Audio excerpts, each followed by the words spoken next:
బాలుడు నడవవలసిన త్రోవల గురించి ఆలోచిద్దాం. బాలుడు నడవవలసిన త్రోవ, అది నేను పెట్టిన టైటిల్ ఏం కాదు. బైబిల్లో సామెతల గ్రంథం 22 అధ్యాయం 6 వచనంలో ఆ మాట ఉంది చూడండి. బాలుడు నడవవలసిన త్రోవను వానికి నేర్పిస్తే వాడు పెద్దవాడైన తర్వాత దాని నుండి తొలగిపోడు అనే మాట. ఒకసారి బైబిల్ తీయండి, పర్వాలేదు అందరూ. 22:6 సామెతలు 22:6లో. మరి నేను స్పీడ్గా ఉన్నానా, మీరు లేట్గా ఉన్నారా? ఆ బాలుడు నడవలసిన త్రోవ వానికి నేర్పుము, వాడు పెద్దవాడైనాక దాని నుండి తొలగిపోడు. అంటే బాలుడు నడవలసిన త్రోవ అంటేనండి, ఇంటి నుంచి చైతన్య కాలేజ్, కొమ్మాది చైతన్య కాలేజ్ వరకు. బాలుడు అన్నారు కదా, మాకేం వినాల్సిన పని లేదని అనుకుందండి ఆడవాళ్ళు. అంటే ఇంటి దగ్గర నుంచి కాలేజీ మనం చూపిస్తాం, ఇది కూడా ఇది జాగ్రత్తగా ఈ దారిలో వెళ్ళు, రోడ్డుకి మధ్యలోకి వెళ్ళకు, రోడ్డు సైడ్ నే వెళ్ళని నేర్పిస్తాం. ఇక్కడ చెప్తున్నది దారి అంటే రోడ్డు మార్గం కాదండి. ఇప్పుడు యాక్చువల్గా నిన్ను నడవడికి చూసుకోరా అని అంటారు. మన క్యారెక్టర్ అక్కడ నడత లేకపోతే బాలుడు నడవలసిన త్రోవ మార్గము అంటే మన జీవితానికి సంబంధించి నువ్వు మంచి క్యారెక్టర్ కలిగి ఉన్నావా, చెడ్డ క్యారెక్టర్ కలిగి ఉన్నావా? సహోదరులారా, మనందరి మీద మన లైఫ్ యొక్క ఇంపాక్ట్ మన క్యారెక్టరే మన తర్వాత డెవలప్ చేస్తుందండి. ఇప్పుడు నువ్వంటే ఏంటి? పలానా చిట్టి గారు అంటే నా మైండ్ లో మంచిగా చెడ్డ ఒక ఉద్దేశం ఉంటుంది. పలానా సూర్యబాబు, ఆయన గురించి నీ గురించి మనం అనుకుంటాం. మనం వేసుకునే బట్టలు, మనం వాడే వస్తువులు, అవి మనల్ని మన మీద ఇంపాక్ట్ చూపిస్తాయి. మీరు చెప్పండి, ఎప్పుడు మీ గురించి ఒక్కొక్కరు నెగిటివ్ గా మాట్లాడుతూ ఉంటారు. ఆవిడ దగ్గర కూర్చుంటేనే సోది చెప్తారు. అక్కడ మీరు కూర్చోవడం ఇష్టం ఉంటుందా? ఆవిడ బాగా తయారైతే ఎవరికి కావాలా? మంచి మాట్లాడితే వినబుద్ధి చేస్తారు, చెడు మాట్లాడితే వినబుద్ధి చేయలేదు. ఊరికే వాస్తవం కాదు. ఒకవేళ ఏమైనా బలం గాని ధనం గాని ఇవన్నీ కొంతవరకు వాటిని ఆశించి దగ్గర మనుషులు ఉంటారేమో తప్ప, నిజానికి నీ వ్యక్తిత్వాన్ని బట్టి నువ్వంటే ఏంటో తెలుస్తారు. ఇక్కడ బాలుడు నడవలసిన త్రోవను వారికి నేర్పము అని అన్నాడు. ముందు మనం ఏం చేద్దామంటే ఈ సందర్భంలో బాలుడు నడవలసిన త్రోవని అసలు మనం ముందు వాళ్ళకి నేర్పిస్తున్నావా లేదో బైబిల్లో నేర్పించిన ఎగ్జాంపుల్స్, అంటే నెగిటివ్ ఎగ్జాంపుల్స్ ముందు చెప్తాను. తర్వాత ఎలా నేర్పించాలో, లేదా నేర్పింపబడిన వారు ఎలా బ్రతికారో చూద్దాం. అసలు నేర్పించకపోతే వచ్చే నష్టం అని చెప్పండి. బాలుడు నడవలసిన త్రోవ నేర్పించకపోతే మరి మీరు న్యూస్ చూస్తారో లేదో తెలియదు. 2 రోజుల్లో, గత 4-5 రోజుల్లో ఇలా పక్కింటి మేడ మీద నుంచి దూకేశారంటాడు. అప్పుడు 10వ తరగతి చదువుతున్నాడు. వాడు ఎందుకు చంపాడో తెలియదు. అప్పుడు న్యూస్ చూసారా? నేనే చెప్తున్నాను. అమ్మయ్య అమ్మ, బ్యాట్ గురించి కూడా కాదమ్మా. బ్యాట్ గురించి అయితే ఇప్పుడు 10th క్లాస్ బ్యాట్ గురించి ఒక మనిషి నేను చంపేయాల్సిన అవసరం, బ్యాట్ లాక్కొని వెళ్ళిపోతే సరిపోయాను. అది ఇక్కడే అసలు రీజన్ లేదండి. అదే అంటే క్రైమ్ చేస్తే డాన్ అవుతాను అనుకున్నాడో ఏంటో నాకు తెలియదు. కానీ అంటే జాగ్రత్త సహోదరులారా, మన పిల్లల్ని మనం మంచి స్కూల్లో జాయిన్ చేయడానికి ట్రై చేస్తున్నాం. కానీ వాడు నడవలసిన త్రోవ విషయంలో కొంచెం ఎవరో నెగ్లెక్ట్ గా ఉన్నారేమో. ఆ తల్లిదండ్రులు చెప్పలేదండి. అసలు అదేంటది, ఒక ఇంట్లోకి వెళ్ళడం ఏంటి, అక్కడ డబ్బులు ఏమైనా ఉంటే తీసేద్దాం అనుకోవడం ఏంటి, ముందే కత్తి పట్టుకొని వెళ్ళడం ఏంటి? నిండా చూస్తే 14-15 సంవత్సరాలు 10th క్లాస్ పిల్లడు అంట. అంటే ఈరోజు న్యూస్ లో వచ్చిందని కాదు సహోదరులారా, అలాంటి వాళ్ళు చాలా మంది ఉన్నారు. వాళ్ళు నడవలసిన త్రోవ తమ తల్లిదండ్రులు చెప్పకపోవడం వల్ల చాలా ఇర్రెస్పాన్సిబుల్ గా పెరుగుతున్న పిల్లలు రోడ్డు మీద ఉన్నారు. దానికి బాధ్యులు ఎవరో తెలుసా? మొదట బాధ్యత తల్లిదండ్రులైన. ఈరోజు ఆ చిన్న పాపకి నేనేం చెప్పలేను, 1 year కదండి. ఎక్కువసేపు చెప్పితే నిద్రైనా పోద్ది, నేను తిట్టినా నవ్వుద్ది. ఆమె ఇప్పుడు స్వీకరించలేదు. ఇప్పుడు స్వీకరించగలిగే పరిస్థితులు తల్లిదండ్రులే ఉన్నారు. కాబట్టి బాలుడు నడవలసిన త్రోవలను నేర్పకపోతే వాళ్ళు సమాజానికి భయంకరమైన ఒక తీవ్రవాదంలో తయారవుతారండి. ఏదో న్యూస్ చెప్పడానికి ఇక్కడ రాలేదు, బైబిల్లో అలాంటి పరిస్థితి ఉంది. బాలుడు నడవలసిన త్రోవను వారికి నేర్పము అనే వచనం దయచేసి ప్రతి తల్లి ప్రతి తండ్రి ఇక్కడ నోట్ చేసుకోండి. అది మీరు మర్చిపోయారా, అది మీరు విస్మరించారా, మీ పిల్లలకి అది నేర్పని తల్లిదండ్రులు ఉన్నారు, అలా నేర్చుకోలేని పిల్లలు ఉన్నారు. బైబిల్లో ఓ 2 ఎగ్జాంపుల్స్ చూద్దాం. ఆదికాండం 21వ అధ్యాయం 10వ వచనంలో ఒక 14 సంవత్సరాల లేదా 14 15 ఇస్సాకు పుట్టేటప్పటికి అక్కడ ఇష్మాయేలు ఒక ఆయన ఉన్నాడండి. ఇస్సాకు పుట్టేటప్పటికి ఆయన 14 సంవత్సరాలు. బహుశా ఇస్సాకు పాలు విడిచిన దినాన్ని గొప్ప విందు చేశాడు అబ్రహాము. మరొక 2 సంవత్సరాలు ఎంతో నాకు తెలియదు. పాలు విడవడం అంటే 3 సంవత్సరాలు అయ్యి ఉండొచ్చు.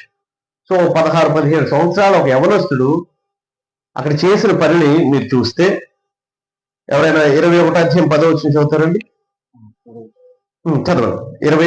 ఆదికాండం 21వ అధ్యాయం 10వ వచనం చదువుతున్నాను. అక్కడ ఈ దాసిని దీని కుమారుని వెళ్ళగొట్టుము. ఈ దాసి కుమారుడు నా కుమారుడైన ఇస్సాకుతో ఉండడని. అంటే అలా కదండి, పరిహసించడం అనే మాట ఉందండి. అందుకు అదే నేనే తప్పు చెప్పుకుంటాను. 21:9 అండి. నేను జస్ట్ చిన్న. అప్పుడు అబ్రహాము ఐగుప్తురాలైన హాగరు కనిన కుమారుడు పరిహసించుట శారా చూచి. పరిహసించుట అంటే దీన్ని మాకింగ్ అన్నారు. అంటే ఇతరులు చూసి, మరి శారాని చూసి, శారా వయసు ఎంత? 90 సంవత్సరాల వృద్ధురాలండి. ఆ వృద్ధాప్యంలో ఒక కుమారుడిని కనింది. మరి ఏమని పరిహసించాడో ఈ 16 సంవత్సరాల ఒక యవనస్తుడు. పెద్దవాళ్ళు చూస్తే మర్యాద రావాలా, మనం వెక్కిరించొచ్చా? ఎందుకు పరిహసించే ఆవిడని చూసి నాకు తెలియదు, అక్కడ రాయబడలేదు. ఏమని ఉంటాడు, ఏమని పరిహసించాడు సార్? ఎత్తందండి, ముసలిది పెంచిందండి, లేకపోతే పాలు ఇస్తుందని అన్నాడో ఏమన్నాడో నాకు తెలియదండి, అక్కడ రాయబడలేదు. కానీ చాలా గౌరవప్రదంగా చూసుకోవాల్సిన ఒక తల్లిని, యాక్చువల్గా తన తల్లికే యజమానురాలు, ఈ హాగర్కే యజమానురాలు శారా, అలాంటి యజమానురాల్ని పట్టుకొని పరిహసిస్తున్నాడు. దాన్ని మాకింగ్ అన్నారండి. మనకు కూడా చాలా మంది ఉంటారు మన చుట్టుపక్కల. మనం ఏదైనా కొన్నాం అనుకున్నా, కొన్నావులే అంటాడండి. ఇప్పుడు బాగుంది బ్రదరు, బాగుంది అక్క, ఈ వస్తువు బాగుంది అని అండవు. తెచ్చావులే, కొన్నావులే, పెట్టావులే, దాన్ని అది ఒక వ్యంగ్యాస్త్రం అన్నారండి దాన్ని. అలాంటి నేచర్ ఎలా వచ్చిందండి? అలాంటి నేచర్ ఎలా వచ్చిందో తెలుసండి? వాళ్ళ అమ్మ దగ్గర నుంచి నేర్చుకున్నాడు. 16వ అధ్యాయం జస్ట్ 2 పేజీలు అవతల తిప్పితే 16వ అధ్యాయం 4వ వచనంలో,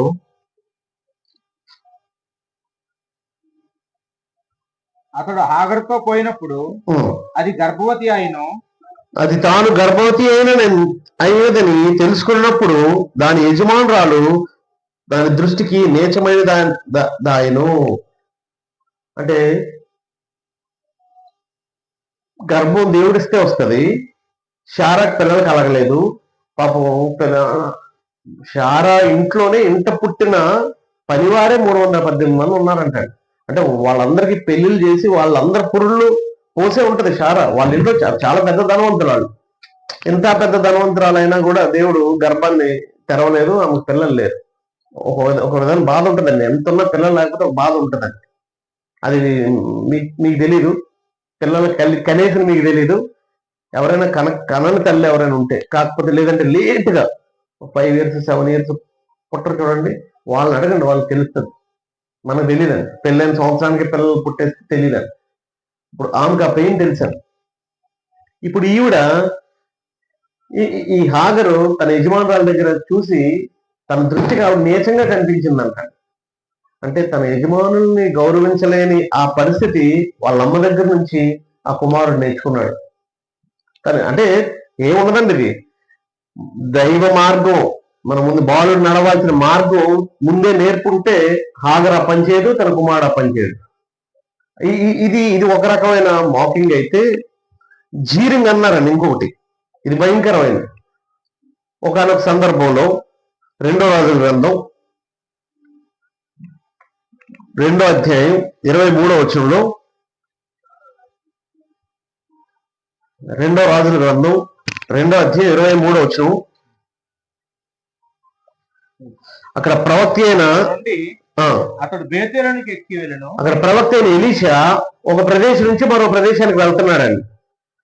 యాక్చువల్ గా ధర్మశాస్త్రోపదేశకుడు అంటే, ఒక ప్రవక్త అంటే దేవుని వాక్యాన్ని నేర్పించినోడు అంటే ఎంత మర్యాద ఇవ్వాలి. ఆ ఇంట్లో తల్లి గాని తండ్రి గాని నేర్పించలేని ఒక లక్షణం అక్కడ మనం చూడగలం. ఇశ్రాయేల్ పిల్లల్లో వాళ్ళందరూ కలిసి ఏం చేశారంట, ఒక గ్రూప్ ఆఫ్ పీపుల్ ఉన్నారంట. మనం ఒకరిని మాక్ చేయడం లేకపోతే పరిహసించడం వేరు, గ్రూప్ గా కలిసి ఏడిపించడం వేరు. మీరు ఎప్పుడైనా చూసారా, కొంతమంది కుర్రోళ్ళు వీధి పెట్టగోడ మీద కూర్చుంటారు. ఆ వీధిలో ఎవరైనా వెళ్తుంటే, ఆడపిల్లలు వెళ్ళినా లేకపోతే ఎవరైనా వెళ్ళినా అందరూ కలిసి దాన్ని జీరింగ్ అన్నారు. లౌడ్ గా ఈ పరిహసించడం ఏంటంటే లౌడ్ గా అవతల వాళ్ళని వెటకారించడం, అలాంటి ఆ మాట్లాడి బాధ పెట్టడం. అలాంటి సందర్భం జరిగింది ఇక్కడ ఇశ్రాయేల్లో. అక్కడ బాలురు అంటే చిన్నోళ్ళు ఏం కాదు, 20 సంవత్సరాల లోపు అందరినీ ఇశ్రాయేలీల్లో బాలురు అంటారు. చదవండి బ్రదర్. 20. అక్కడ నుండి అతడు బేతేలునికి ఎక్కువ వెళ్ళను. అతడు త్రోవను పోవుచుండగా బాలురు పట్టణంలో నుండి వచ్చి బోడివాడ ఎక్కుపొమ్మని అతన్ని అపహాసించేగా. అంటే బహుశా ఈ ప్రవక్తకి మరి బట్టతలు ఉందేమో, జుత్తు లేదు, సరిగ్గా లేదేమో. బోడివాడ అని పిలుస్తున్నారండి. ఏమని మర్యాదించాలండి? అంటే ఏం నేర్పించలేదంటే దేవుని లేఖనాలు నేర్పించలేదండి. దేవుని లేఖనాలు నేర్పించే ప్రవక్తను గౌరవించడం నేర్పించలేదండి. బాలుడు నడవలసిన త్రోవను నేర్పించకపోతే, ఈరోజు కూడా చేస్తారు కదా. నేను ఇంకా 10th క్లాస్ కదా, నీకు తెలియదులే. తర్వాత కాలేజీల్లో ఈరోజు ఏంటంటే లెక్చరర్స్ పేరు పెడుతున్నారు, నిక్నేములు పెడుతున్నారు. లెక్చరర్స్ ని, మనకు చదువు చెప్పే లెక్చరర్స్ ని వాళ్ళకి ఏదో పొట్టోడనో ఏదో పేర్లు వాళ్ళ దగ్గర ఉంటాయి, అవి పెట్టి పిలిచి ఫన్ క్రియేట్ చేసుకొని నవ్వుకునే ఒక బ్యాచ్. ఈ రోజు కాదు, అది ఇక్కడ బైబిల్లో ఉంది. ఒకసారి ఆలోచించండి. ఇక్కడ విజయనగరంకి వెళ్ళే కాలేజ్ ఉంటుందండి, తగరపల్స్ నుంచి విజయనగరంకి వెళ్ళే కాలేజ్ రఘు కాలేజ్. ఆ రఘు కాలేజ్లో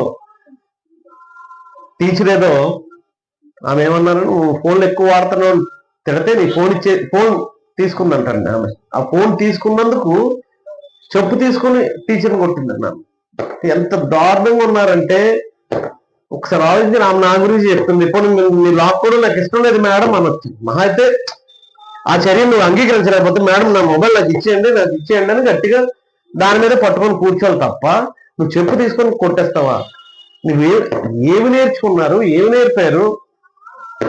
దయచేసి సహోదరులారా, బాలుడు నడవలసిన త్రోవను వారికి నేర్పమని ఎందుకు తెలియజేస్తున్నాడు అని అంటే, ఇంకా ఇలాంటి పరిస్థితి ఉందండి. వాళ్ళందరూ కలిసి బోడివాడ ధర్మశాస్త్రాన్ని బోధించే ప్రవక్త విషయం ఎంత జాగ్రత్తగా ఉండాలో. ఈరోజు నేనంటే వేరే ఏదో మతం గురించి ఇక్కడ ప్రకటించడానికి రాలేదని, పోనీ మీ విశ్వాసం ఏదో పెళ్లికి పిలుస్తారు. నేను రీసెంట్గా వెళ్ళాను మా ఫ్రెండ్ పెళ్లికి. అక్కడ కొంతమంది కుర్రోళ్ళు అందరూ కలిసి ఆ పెళ్లిలో పంతులు గారు పెళ్లి చేస్తున్నారు. పెళ్లి చేస్తుంటే ఇక్కడ నుంచి అట్టుపళ్ళు తొక్కలు, జాంకాయ ముక్కలు ఇవన్నీ ఆయన మీద విసురుతున్నారు. ఇదంతా విసిరి సంతోషిస్తున్నారండి. నాకు అర్థమైంది ఏంటంటే, నాకు చాలా అసహ్యంగా ఉంటుందండి. మనకి సరదాగా ఉండేదానికి ఒక బౌండరీ ఉంది. ఇప్పుడు అందరూ కలిసి ఏదో వండుకోండి, తినండి, మీరు సరదాగా సంతోషించండి పిల్లలారా. ఎవరొస్తారు కొంతమంది ఉన్నారు మా స్థానిక సంఘంలో, మన పిల్లలందరూ కలిసి అడుగు ఎక్కడికి వెళ్ళారంటే అందరూ కలిసి వండుకున్నారు, తిన్నారు, అక్కడ ప్రేర్ చేసుకుని వచ్చారు. నీ సరదాకి నీ హాస్యానికి ఒక బౌండరీ, హద్దు ఉందండి. హద్దు మీరి ప్రవర్తించాల్సినంత అవసరం లేదు. అక్కడ పెళ్లి చేయడానికి వచ్చిన పంతులు గారి మీదకి ఎందుకు తొక్కలేసాల? ఇప్పుడు నీ కార్యం నీ ఇంట్లో కార్యం చేయడానికి వచ్చాడు. అదే మీరు చూపించే సంస్కృతి. అదే ఒక వ్యక్తి పెద్దల ఎడల అంటే ఈరోజు ఎందుకు నేను సంగతి తెలియజేస్తున్నానంటే, బాలుడు నడవలసిన త్రోవ వారి తల్లిదండ్రులు చెప్పకపోతే అక్కడ ఏం జరిగిందో తెలుసండి? 2వ అధ్యాయం 2వ రాజుల గ్రంథం 2వ అధ్యాయం 23వ వచనంలో అతడు వెనకకు తిరిగి ఆ ప్రవక్త కోపం వచ్చి వెనక్కి తిరిగి చాలా అంటే అందరూ కలిసి మోకింగ్ చేస్తున్నారు అన్నమాట, జీరింగ్ అన్నారండి దీన్ని. దాన్ని అంటే ఆయన ఎక్కిరిస్తున్నారు. యెహోవా నామమును బట్టి వారిని శపించాడు. ఆయన శపించాడు అంటే అది ఆశీర్వాదకరమైన పరిస్థితి కాదండి. ఆయన శపించినందుకు అడవిలోంచి 2 ఆడు ఎలుగుబంట్లు వచ్చి అక్కడ 40 వాళ్ళలో కొందరిని అని అన్నదండి. 42 మంది పిల్లల్ని, ఇంకా చాలా మంది పెద్ద గ్రూప్ ఉన్నారు. తప్పించుకున్నాడు ఏమో, తప్పించుకోలేదేమో, ఏమో వారిలో 42 మందిని చీల్చేసినాయి అంటారు. అసలు ఒక ఎలుగుబంటి పట్టుకుంటే ఎంతమందిని పట్టుకుంటుంది బ్రదర్? ఏమో ఇద్దరిని పట్టుకుంటుందండి. అదే దానికి ఏం పని లేదా, ఇద్దరిని పట్టుకుంటుందా? కానీ అవి ఎవరు పంపించినో తెలుసండి? దేవుడు పంపించిన. ఆ సంగతిది విన్న మిగిలిన వారిలో ఆ 42లో ఎవడైనా బయటపడ్డాడు అనుకోండి, అడిగి లైఫ్ అంతా గుర్తుండాలని నేర్పించిన పాఠం అండి. కాబట్టి అంటే దేవుడు ఈ విషయం ఎంత కఠినంగా ఉన్నాడు అని అంటే, మన ఇష్టానుసారంగా మన బ్రతకడానికి లేదు. కొన్ని నియమాలతో, కొన్ని ఉద్దేశాలతో దేవుడు మనిషిని సృష్టించిన విధానం దానికి ఒక ఉద్దేశం ఉందండి. అయితే ఆ ఉద్దేశాన్ని చెరుపుకొని ఈరోజు మనిషి ఇష్టానుసారంగా బ్రతకడానికి ట్రై చేస్తున్నాడు. సహోదరులారా, బాలుడు నడవలసిన త్రోవ ఒకటి ఉంది. ఆ త్రోవలో నడిచినట్లయితే అప్పుడు మనం అనవచ్చు, మరి ఏం నేర్పాలండి? ఆ త్రోవ ఏంటండి? ముందు ఆ త్రోవ మనకు తెలియాలండి. ప్రతి వస్తువుకి మాన్యువల్ ఉంటుందా? ఇప్పుడు ఇది మైక్ కొన్నారండి, దీనికి ఒక మాన్యువల్ ఉంటుంది. ఈ మొబైల్ కొన్నారండి, దానికి ఒక మాన్యువల్ ఉంటుంది లోపల. అంతెందుకు మీరు ఆల్ అవుట్ కొంటారు దోమలకి, దానికి కూడా లోపల ఒక మాన్యువల్ ఉంటుంది. ఎలా పెట్టాలి, ఎలా ఫిక్స్ మనకు తెలుసు కాబట్టి అవేం చదవకుండా డొక్కు అది పడేస్తాం. లోపల మాన్యువల్ ఉంటుందండి. ప్రతి వస్తువు దాన్ని ఎలా ఉపయోగించాలి. దేవుడు అనుగ్రహించిన బిడ్డలకు కూడా మాన్యువల్ ఉందండి. ఎప్పుడైతే ఏ వ్యక్తి అయితే నువ్వు జాగ్రత్తగా దాన్ని చదివి జాగ్రత్తగా దాన్ని పాటించి నీ పిల్లలకి నేర్పిస్తావో, ఆయన ఏమన్నాడంటే ద్వితీయోపదేశకాండం 6వ అధ్యాయం 4వ వచనం నుంచి చదివితే,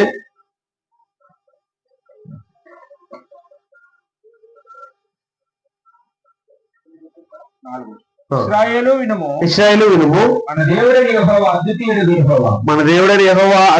యెహోవా పూర్ణ హృదయముతోనూ, నీ పూర్ణ ఆత్మతోనూ, నీ పూర్ణ శక్తితోనూ నీ దేవుడిని యెహోవాను ప్రేమింపవలెను. నేను నీకు ఆజ్ఞాపించి ఈ మాటలు నీ హృదయంలో ఉండవలెను. నీవు నీ కుమారులకు వాటిని అభ్యసింపచేసి ఇంత కూర్చున్నప్పుడు తాను నడిచినప్పుడు పండుకున్నప్పుడు లేచినప్పుడు వాటి గురించి మాట్లాడండి. సూచనగా వాటిని చేతికి పట్టుకున్నాను. అంటే ప్రతి సందర్భంలో అక్కడ తెలియజేస్తుంది ఏంటంటే, నువ్వు ఇంత కూర్చున్నప్పుడు దేవుని గురించి మాటలు పిల్లలతో మాట్లాడకపోతే, మా స్థానిక సంఘంలో ఓ తల్లికి 2 పిల్లలండి. ఒకడు బాగా విధేయతగా ఉంటాడు, ఒకడు భయంకరంగా ఉంటాడు. ఆ రెండోవాడిని అసలు ఆడేమవుతాడో ఫ్యూచర్లో నాకు భయం. ఆడెవరిని లెక్క చేయడు. ఆడి ఇంట్లో వస్తువులు తీసుకెళ్ళి అమ్మేస్తాడు. ఒకటే తల్లి, మళ్ళీ ఒక తల్లే. ఏమంటా నేను ఆవిడ్నే అనలేను. ఆ రెండోవాడేమో సంఘానికి హత్తుకొని ఉంటాడు. కానీ ఎక్కడో నెగ్లెక్ట్ చేసింది అనమాట అండి. అంటే మొదటే మొక్కై వంచకపోతే తర్వాత వంగే పరిస్థితి రాదు. ఈ మాన్యువల్ నేర్పించే విషయంలో నెగ్లెక్ట్ చేసిందండి. మీరు 15 సంవత్సరాల తర్వాత 17 సంవత్సరాల తర్వాత మీరు ఏమీ చేయలేరు. మీకు సంగతి తెలుసా? మీ పిల్లల్ని మీరు ఇలా చూడాలి.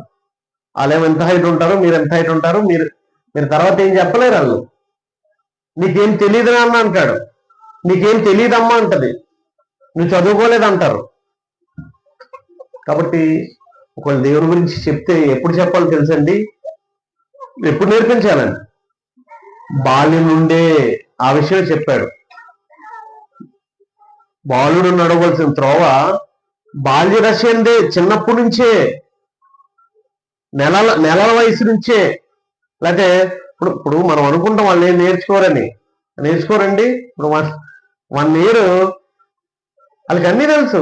ఇడ్లీ నోట్లో పెట్టుకోవాలని తెలుసు, సెల్ ఫోన్ వస్తే అంతెందుకు 2 సంవత్సరాల పిల్లలు మొత్తం యాప్లన్నీ డౌన్లోడ్ చేస్తున్నారండి. మా చిన్న పాప ఇంక ఇప్పుడు పెద్ద, చిన్నప్పుడే వాళ్ళ యాప్ మనకే సెల్ ఫోన్ ఆపరేటింగ్ రాదు, వాళ్ళు మొత్తం తీసి మొత్తం మీకు ఏ యాప్ లో డౌన్లోడ్ చేయాలో, ఎందులో ఏ గేమ్ ఉంటుందో. కాబట్టి వాళ్ళకి మంచి గ్రహణ శక్తి ఉంది. మనం వారికి కానీ దేవుడి గురించి ఇన్పుట్ ఇవ్వగలిగితే, అక్కడ ఏమన్నాడంటే నడిచేటప్పుడు, కూర్చున్నప్పుడు, పండుకున్నప్పుడు, అసలు మనకి ఖాళీ ఎక్కడ ఉందండి ఇప్పుడు. ఇంతకుముందు మా చిన్నప్పుడు, మీలో చాలా మంది ఉన్నారు, మన చిన్నప్పుడు మనకి 3:30, 4 తర్వాత ఇంకేం పని లేదండి. 4 తర్వాత ఈ ట్యూషన్ కేసులు కూడా ఉండేవి కాదు. ఆ స్కూల్లోనే ఇచ్చిందే, మహా అయితే హోంవర్క్ ఉండేది, ఒక అరగంట రాస్తే అయిపోతే ఆ సంచి తీసి పక్కన పడేయడమే. ఆ తర్వాత ఆడుకునే వాళ్ళం. ఈవినింగ్ 6:30, 7 అయిపోయేటప్పటికి మాకు దేవుని కృపను బట్టి మా ఇంటి పక్కనే ప్రీచర్ వాళ్ళ ఇల్లండి, ఐజక్ గారని. ఇంటి పక్కన అక్కడ కూర్చొని ఈ బైబిల్ గురించి ఏవో క్వశ్చన్స్ అడిగేవారు, లేదా అంత్యాక్షరి ఆడేవారు, బైబిల్ అంత్యాక్షరి. వీటి సంగతులు ఇవన్నీ మాట్లాడుకోవడం, నువ్వు చెప్పరా అనడం. ఇలాగూ వేరే సెల్ ఫోన్లు లేవు, టీవీలు లేవు, ఆ కాలం ధన్యం. ఆ తర్వాత అండి ఇప్పుడు ఎవడు దొరకట్లేదు. సెల్ ఫోన్లు, టీవీలు ఇవన్నీ వచ్చిన తర్వాత మన పిల్లలు కూడా మనకు దొరకట్లేదు. వాళ్ళు ఎప్పుడో 7th క్లాస్ చదువుతారు, 8th క్లాస్ చదువుతారు, అప్పుడే మనం నీట్కి ప్రిపేర్ అవ్వాలంటాం, ఐఐటికి ప్రిపేర్ అవ్వాలంటాం. ఇది దొరకడం, అక్కడ ఉదయం వెళ్ళిపోతాడు, ఇంత బ్యాగ్ వేసుకొని మళ్ళీ సాయంత్రం 8కి వస్తాడు. తర్వాత అసలు పిల్లలు తల్లిదండ్రులు మాట్లాడుకునే పరిస్థితి ఏమి లేదండి. వాళ్ళతో వాళ్ళు స్వేచ్ఛగా చెప్పుకునే ఆ సమయాన్ని మనం ఇవ్వట్లేదండి. ఇప్పుడు నువ్వు ఇంకేం దేవుడి గురించి చెప్తావు. అందుకోసం ఈరోజు వాడు బాగా డెవలప్ అవ్వాలని కోరుతున్నాను తప్ప, వాడు ఆత్మీయంగా ఎదుగుతున్నాడు. ఈరోజు నువ్వు బైబిల్ చదివావా అని ఎంతమంది అడుగుతారు తల్లి? ఇక్కడ నాకు చెప్పండి, మీ పిల్లల్ని ఏం చదివావా అని అడగండి, ప్రార్థన చేసావా అని అడగండి, డైలీ అడగండి. డైలీ అడగట్లేదా? నాన్న ఏం కోరుతున్నావా అని అడగట్లేదా? ఒక ప్రవాకులు అడుగుతారు అంటే వాళ్ళ పిల్లలు పెద్దలు అయిపోయారు. ఇప్పుడు వాళ్ళు ఇతరులకు చెప్పగలిగే స్థాయిలో ఉన్నారు అని నేను అనుకుంటున్నాను.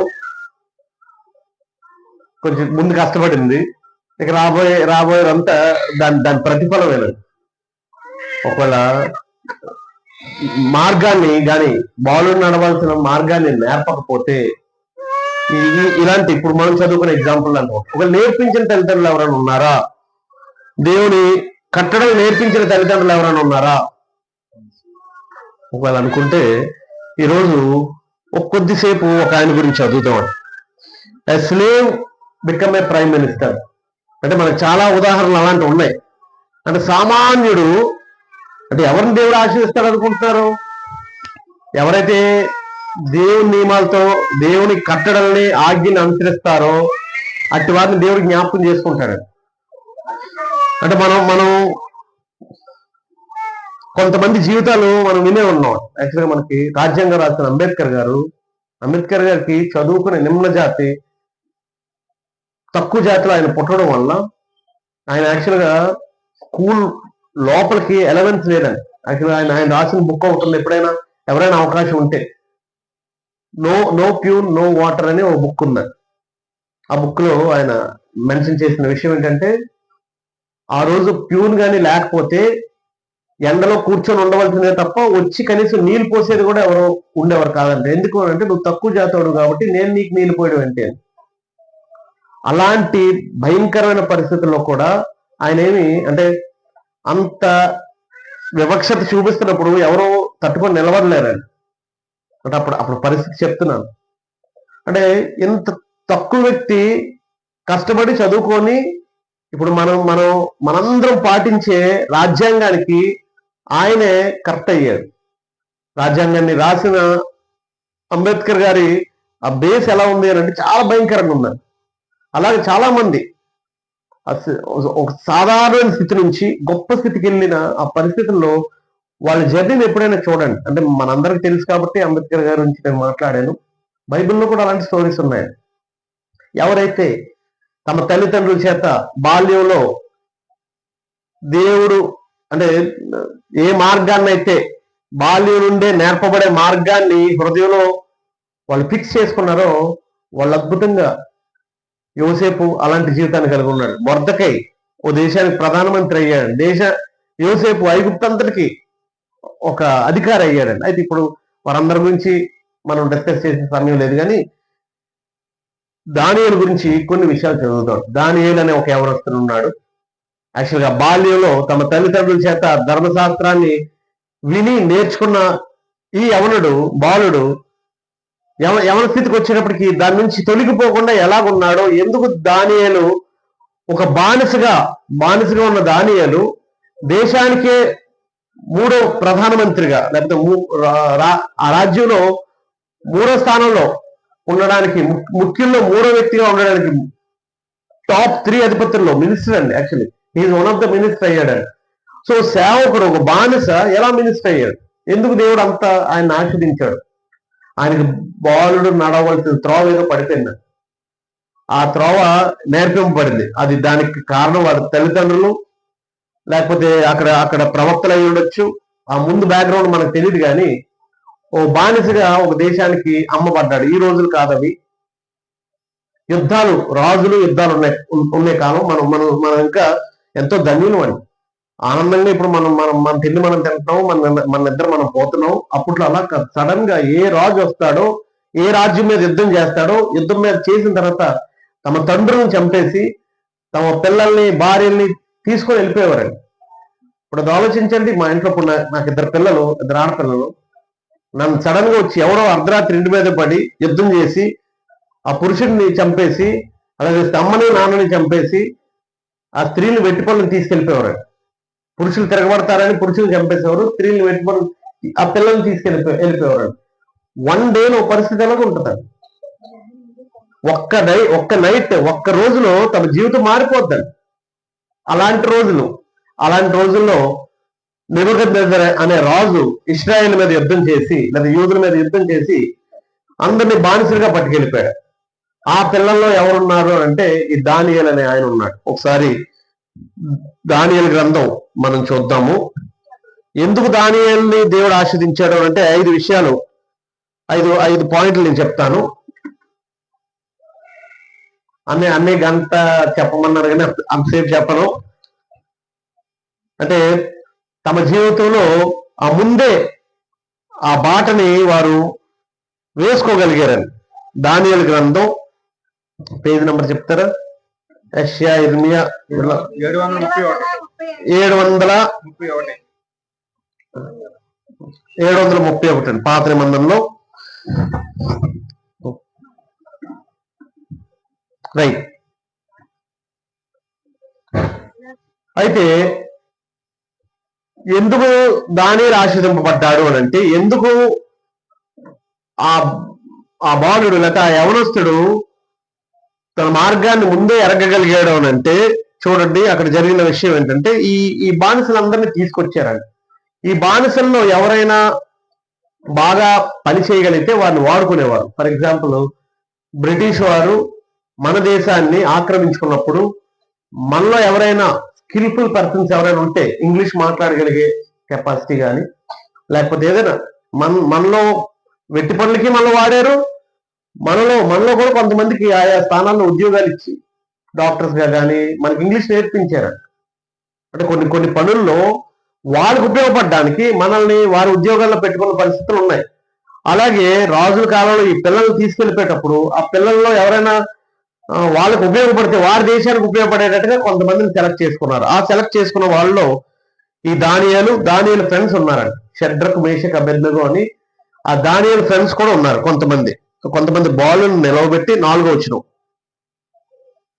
రాజు అష్పెనజు అను తన నపుంసకుల అధిపతిని పిలిపించి అతనికి ఇలాగ ఆజ్ఞాపించింది: ఇశ్రాయేలు రాజవంశంలో ముఖ్యమై లోపము లేని సౌందర్యమును, సకల విద్యా ప్రావీణ్యతయు, జ్ఞానమును కలిగి తత్వజ్ఞానము తెలిసిన వారే రాజు నగరునందు నిలవదగిన కొందరు బాలులను రప్పించి కల్దీల విద్యను, భాషను వారికి నేర్పము.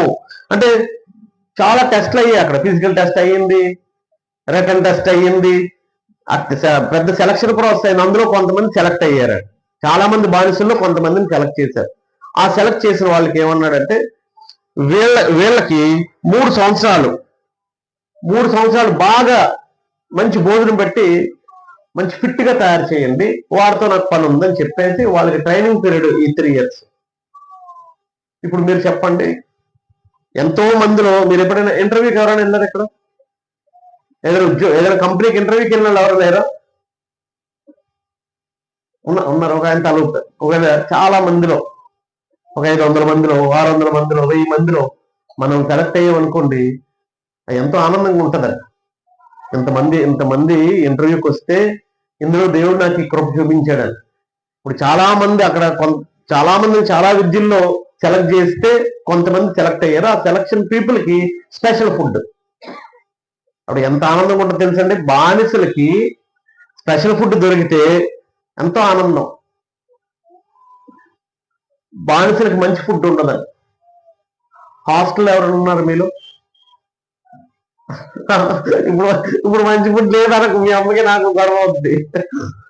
అంటే హాస్టల్లో ఒకవేళ మంచి ఫుడ్ అంటే మీరు మీరు మీరు పే చేసే హాస్టల్స్ అండి. మీరు గట్టిగా అడగొచ్చు, ఏమండి మేము ఎంత పే చేస్తున్నాం మా పిల్లలకి ఏంటంటే మీకు రైట్ ఉంటుంది. గవర్నమెంట్ హాస్టల్లో అలాంటి క్వశ్చనే ఉంటుందండి. ఆ హాస్టల్లో ఆ పిల్లలు ఇంటికి వచ్చినప్పుడు ఆ సెలవులకి అన్ని తినేసి వెళ్తారండి. వాళ్ళకి ఆ తిండి మీద పిచ్చి వస్తుందండి. అంటే అది తినాలనిపిస్తుంది. అక్కడ ఏం దొరకవు కావాల్సింది. ఇక్కడ అమ్మని అడిగి ఏది కావాలంటే అది అడిగి చేయించుకొని తినేసి వెళ్ళగలరు. అలాగూ దేశం కాని దేశంలో బానిసలుగా ఏడవబడ్డ ఈ పిల్లల్లో కొంతమంది సెలెక్ట్ అయ్యి వాళ్ళ ముందుకి రాజు భోజనం వచ్చింది. రాజు భోజనం అంటే ఎలా ఉంటుందో తెలుసా? మొత్తం డైనింగ్ టేబుల్ మీద మొత్తం అన్ని పదార్థాలు ఉంటాయి. ఇవి లేవు అవి లేవు అని. అలా అసలు ఒక మంచి ఆకలితో అంటే ఓ 15 సంవత్సరాలు 16 సంవత్సరాలు యవనస్తుడికి టేబుల్ మీద అన్ని రకాలు ఉంటే తినే రైట్ వచ్చింది. అందరూ ఇలా తిందాం అనుకుంటున్నారు. ఈయన తప్పని 2 చేతులు పెట్టేసి ఆ ముగ్గురు స్నేహితులు ఏమన్నాడంటే మనం తినొద్దు. ఆయనకి ఏం తెలుసండి? లేవికాండం 11వ అధ్యాయం తెలుసండి. బాలుడు నడవలసిన త్రోవ ముందే నేర్పించారు.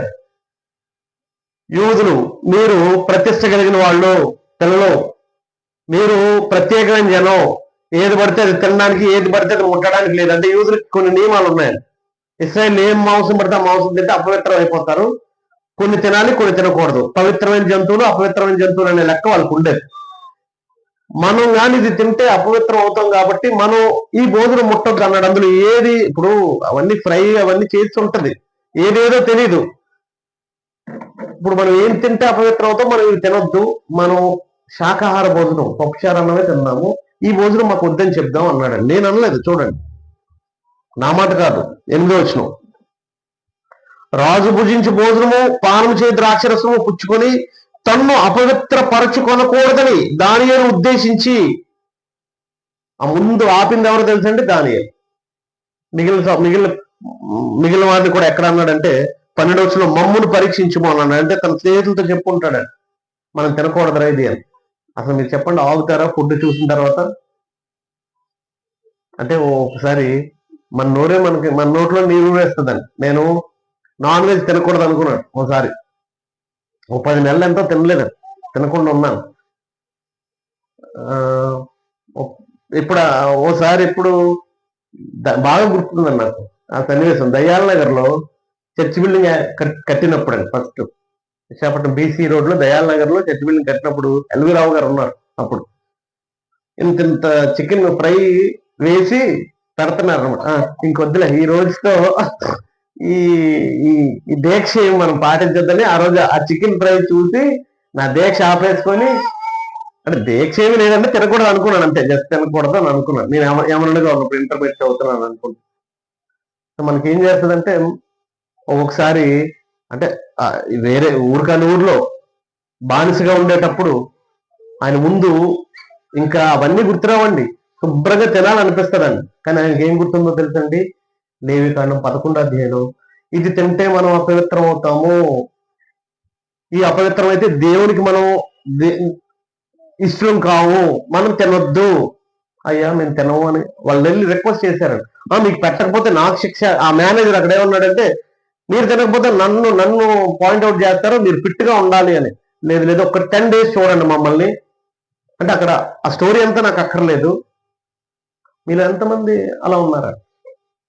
అరే పర్లేదురా, ఒక్కసారి తాగితే ఏమవుదరా, ఒక్కసారి సిగరెట్ కాలిస్తే ఏమవుదరా అని ఎవడో అంటే, నేను వాకింగ్ చదువుకునే కుమారుడిని, నేను దేవుని కుమారుడిని, నేను తినను, నేను తాగనని చెప్పట్లేదండి ఈరోజు ఎవడు. అరే అందులో ఆ టేస్ట్ తెలియకపోతే ఇంకా నీ లైఫ్ లో ఏమి తెలియకుండానే చచ్చిపోతావా నువ్వు? ఒకసారి తాగితే నీకు తెలుస్తుంది, ఒకసారి పీలిస్తే నీకు తెలుస్తుంది అంటే ఒక్కసారే కదా. సోషల్ డ్రింకింగ్ తప్పు కాదంటండి ఈ మధ్య నాకు చెప్తున్నారు. తాగుబోతు అయితే తప్పు అంట, కానీ సోషల్ డ్రింకింగ్ తప్పు కాదంట. సోషల్ డ్రింకింగ్ అంటే అప్పుడప్పుడు అకేషనల్ గా తాగదు. నాకు చెప్పండి, ప్రతి తాగుబోతు ఫస్ట్ సోషల్ డ్రింకరే కదా? ప్రతి త్రాగుబోతు మొదట సోషల్ డ్రింకర్ కాదా, అకేషనల్ డ్రింకర్ కాదా? అడిగిన రెగ్యులర్ గా అలవాటు అయిపోయిన తర్వాత ముందే రాగానే పుట్టగానే 3 పెద్దలు తాగేస్తున్నారు. ప్రతి త్రాగుబోతు ఓ సోషల్ డ్రింకర్ అండి మొదట, అకేషనల్ గా తాగినోడే, తర్వాత అది ఫుల్గా అయిపోద్దండి. కాబట్టి నేను పరిశుద్ధపరచబడినోని, నేను ప్రత్యేకింపబడినోని అనే ఫీలింగ్ అసలు ఉంది మనకి. దేవుడు కుమారులుగా ఎదగడం అంటే మనం రోజు బైబిల్ చదివడం కాదండి, రోజు ప్రసంగాలు చేసేయడం కాదండి, మన లైఫ్ ద్వారా దేవుణ్ణి ఇతరులకు కనపరచడం. ముందు ఆ క్యారెక్టర్ మనకు ఉంటే, ఈరోజు అలాంటిదేమీ లేదండి. కైని నా నోట్లో పడకూడదని ఏమీ లేదండి, క్షమించండి ఇలా మాట్లాడుతున్నానండి. ఆ కైని అవుతుంది ఆరాధనకు వస్తున్నారండి. ఇది బాలు నడవలసిన త్రోవ ఏ రోజు నేర్పబడలేదు, చెప్పినా వినలేదు, ఇంకెప్పటికీ రాదు. ఇంకా అతనేమి సిగరెట్ తాగుదే నాలుగు నువ్వు తాకరా, ఈ సిగరెట్ తాగుతూ పిల్లడికి నాలా తాక బాలు నడవలసిన త్రోవ నేర్పే పద్ధతి ఇప్పుడు ఇది. చెప్పేవలే నాన్న, అలాగే నాన్న అంటాడు, ఆడికి తెలుసు. నీ దగ్గర ఇప్పుడు నువ్వు చెప్పే మాటలు కాదు, మీరు చేసే పనులు చూస్తారు పిల్లలు. కాబట్టి అక్కడ ఒక విషయాన్ని దేవుడు ఎందుకు దానియేల్ని బానిసగా ఉన్న ఈ దానియేల్ని ముఖ్యమంత్రిగా లేకపోతే ప్రైమ్ మినిస్టర్ అయ్యాడండి. ఆయన చెప్తారా? ఎవరైనా చెప్పండి, పర్లేదు. ఎందుకు అంత ఎత్తుగా ఎదగలిగాడండి? ముందు నుంచి ఆ మార్గాన్ని విడిచిపెట్టలేదండి. ఆశని కంట్రోల్ చేసుకునే మనస్తత్వం మన చాలా మందికి ఆశా నిగ్రహం లేదండి. ఒక తిండి విషయంలోనే కాదు, అమ్మ మన జీతం ఎంత, మన ఖర్చు ఎంత ఉండాలండి. మన జీతాన్ని మించి మన ఖర్చు ఉండకూడదు సహోదరులారా. ముందు మీకు చెప్తున్నాను.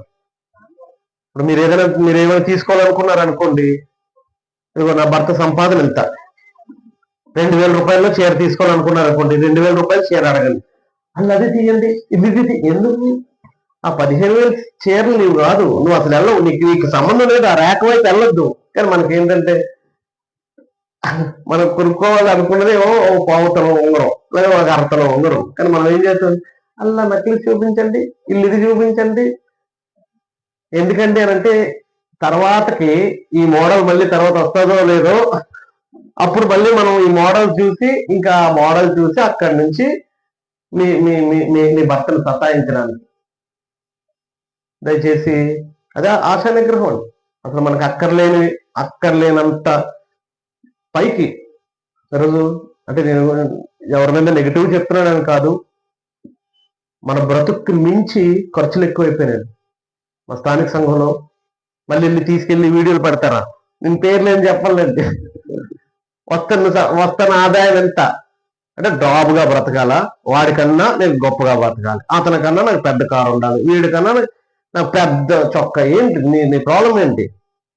ఇతరులతో నువ్వు కంపేర్ చేసుకునేటప్పుడు అతను ఆల్రెడీ రిచ్ మ్యాన్, అతనికి డబ్బులునే కొనుక్కున్నాడు. నీ స్థాయి అది కానప్పుడు దయచేసి ఉన్న దాంట్లో తృప్తి పడడం నేర్చుకోకపోతే ఆశ నిగ్రహం లేకపోతే వచ్చే సమస్య. ఇక్కడ తిండి విషయంలో దానియేలు మనకి అది చూపించాడు. తర్వాత అక్కడ నాకు ఎంత సమయం ఉందండి, ఒక పావు గంట. అక్కడ ఒక ఇష్యూ జరిగిందండి. అక్కడ రాజుకి ఒక కళ వచ్చింది. ఈ కళ ఆయన మర్చిపోయాడు. అక్కడ ఏంటంటే రాజును తలుచుకుంటే దెబ్బలకు కొదివేంటి అని రాజుకు ఒక కళ వచ్చింది, ఓ విగ్రహం కనిపించింది. ఆ కళలో ఈ కళ మర్చిపోయాడు. ఇప్పుడు అందరిని పిలిపించాడు, నాకు కళ వచ్చింది, దాని భావం చెప్పాలి అని. అక్కడ ఉండే జ్ఞానులు, తత్వవేత్తలు అందరూ వచ్చారు. చెప్పండి, అలా అనుకున్నారు, చెప్పండి. ఇప్పుడు అప్పట్లో ఓ పద్యం అడగడం, ఆ పద్యానికి భావం చెప్పడం, పొడుపు కథ అడగడం, దాన్ని ఆ పొడుపు కథ చెప్పడం, ఇలాంటివి ఉండేవి. ఆ కళ కళ చెప్తే కలభావం చెప్దామని రెడీగా ఉన్నారు వీళ్ళు. అంటే నేను కళ మర్చిపోయాను, కళభావం కూడా మరి మీ కళ ఎలా చెప్తాను, మీరే నా కళని గుర్తు చేసి దాని భావాన్ని కూడా మీరే చెప్పాలన్నాడు. అది వీళ్ళు మొత్తం వాళ్ళ మొక్కలు, రాజా ఇది ఇది మీరు చదవండి, నేను బైబిల్లో లేని నేను చెప్పనండి. ఇప్పుడు ఎవడైనా కళ చెప్తే పోనీ దాని ఇన్సిడెంట్ని బట్టి ఇది ఎలాగైనా చెప్పడానికి కళ మర్చిపోయాడంట. రాత్రి నాకు ఒక కళ వచ్చింది, మీరు ఎవరైనా చెప్పగలరా? నాకు వచ్చింది కదా, మీరు ఎలా చెప్తారు? ఇక్కడ రాజు అడిగింది ఏంటంటే, నాకు ఒక కళ వచ్చింది, నిద్ర పట్టలేదంటండి రాజుకి. ఈ రాజు నిద్ర పట్టకపోయిన సమస్య, రాజులు ఏమనుకుంటే జరుగుద్ది. నా కళ చెప్పాలి, భావం చెప్పాలి, లేకపోతే మిమ్మల్ని అందరినీ చంపేస్తాను, మీ జ్ఞానులందరినీ చంపేస్తాను అన్నాడు. ఈ బ్యాచ్ లో ఎవరున్నారు అంటే, ఈ గుంపులో ఎవరున్నారంటే దానియేలు కూడా ఉన్నారు. ఎందుకంటే ఆయన కూడా తత్వజ్ఞానానికి సంబంధించిన వ్యక్తి కాబట్టి, సెలక్షన్ ప్రాసెస్ లో ఈయన కూడా ఇలాంటి వ్యక్తి కాబట్టి ఈ ముప్పు వీళ్ళకి కూడా ఉందన్నమాట. యాక్చువల్గా అది జారీ చేస్తాడు. అంటే ఎంత దారుణంగా డెసిషన్ తీసుకున్నారో చూడండి. అప్పుడు అలాంటప్పుడు 17వ వచనం,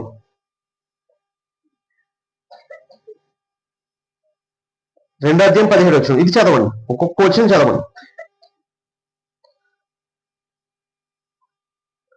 రెండో అధ్యాయం దానియేలు గ్రంథం 17వ వచనం నేను చదువుతున్నాను. అప్పుడు దానియేలు తన ఇంటికి పోయి తన స్నేహితులైన హనన్యాకు, మిషాయేలుకు, అజర్యకు సంగతి తెలియజేసి, తానును తన స్నేహితులను బబులోనులో తక్కిన జ్ఞానులతో కూడా నశించకుండానట్లు ఆ కళ యొక్క మర్మ విషయంలో పరలోకమందున్న దేవుని వలన కటాక్షము పొందిన మిత్తమై ఆయనను వేడుకొనుడని వారిని హెచ్చరించెను. అంటే చూడండి, ఇందాకేమో భోజనం విషయంలో మనం అపాత్రపరచకూడదు అని అన్నాడు. ఇక్కడేమో తన సహోదరులు, తన స్నేహితులు నశించిపోకుండా హెచ్చరించిన వాడు. మనం ఇతరులు నాశనం అయిపోతే సంతోషిస్తామా, ఇతరులు నాశనం అయిపోతే వాళ్ళని హెచ్చరిస్తామా?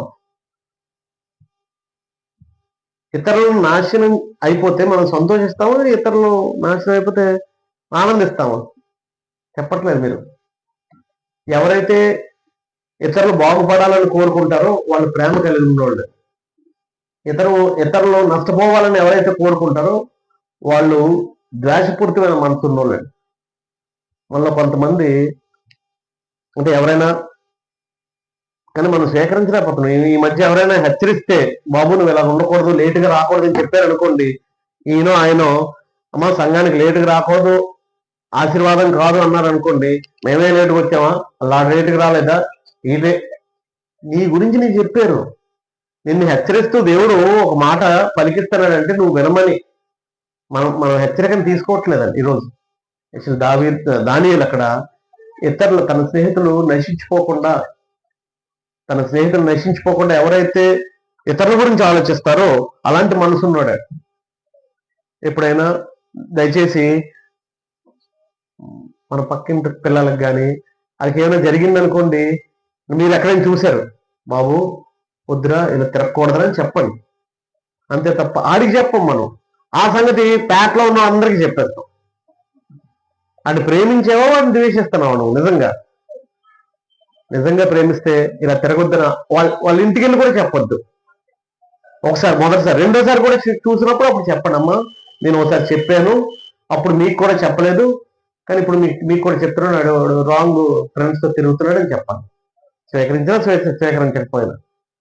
అంటే ఇతరులు తప్పిపోకుండా, అంటే నీ పొరుగు వాడి నిమిత్తం నువ్వు ఎక్కడో అన్నాడండి, యాకోబు గ్రంథం అనుకుంటున్నా, గలతీ పత్రికలో అన్నాడు, నీ సహోదరులు తప్పిదం చేసిన వల్ల, ఇక్కడ వాళ్ళు ఏం తప్పిదం చేయలేదు అయినా కూడా వాళ్ళని హెచ్చరించాడు.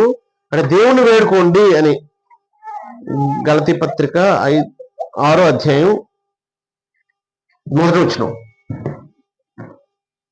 సహోదరులారా ఒకడు ఏ తప్పిదమైన చిక్కిన కొన్ని అట్లా ఆత్మ సంబంధమైన మీలో ప్రతి వాడు తానును శోధింపబడినేమో అని తన విషయమై చూచుకొనుచు సాత్వికమైన మనసుతో అట్టి వాడిని మంచి దారికి తీసుకొని రావాలను. అంటే మంచి దారికి తీసుకొని రావాలి తప్ప ఆడు కూడా చెడిపోవాలని అనుకోకూడదు. మన కొడుకు చెడిపోయాడు కాబట్టి వాడు చెడిపోవాలి, మన కూతురు చెడిపోయింది కాబట్టి వాడు చెడిపోవాలని అనుకోవద్దు.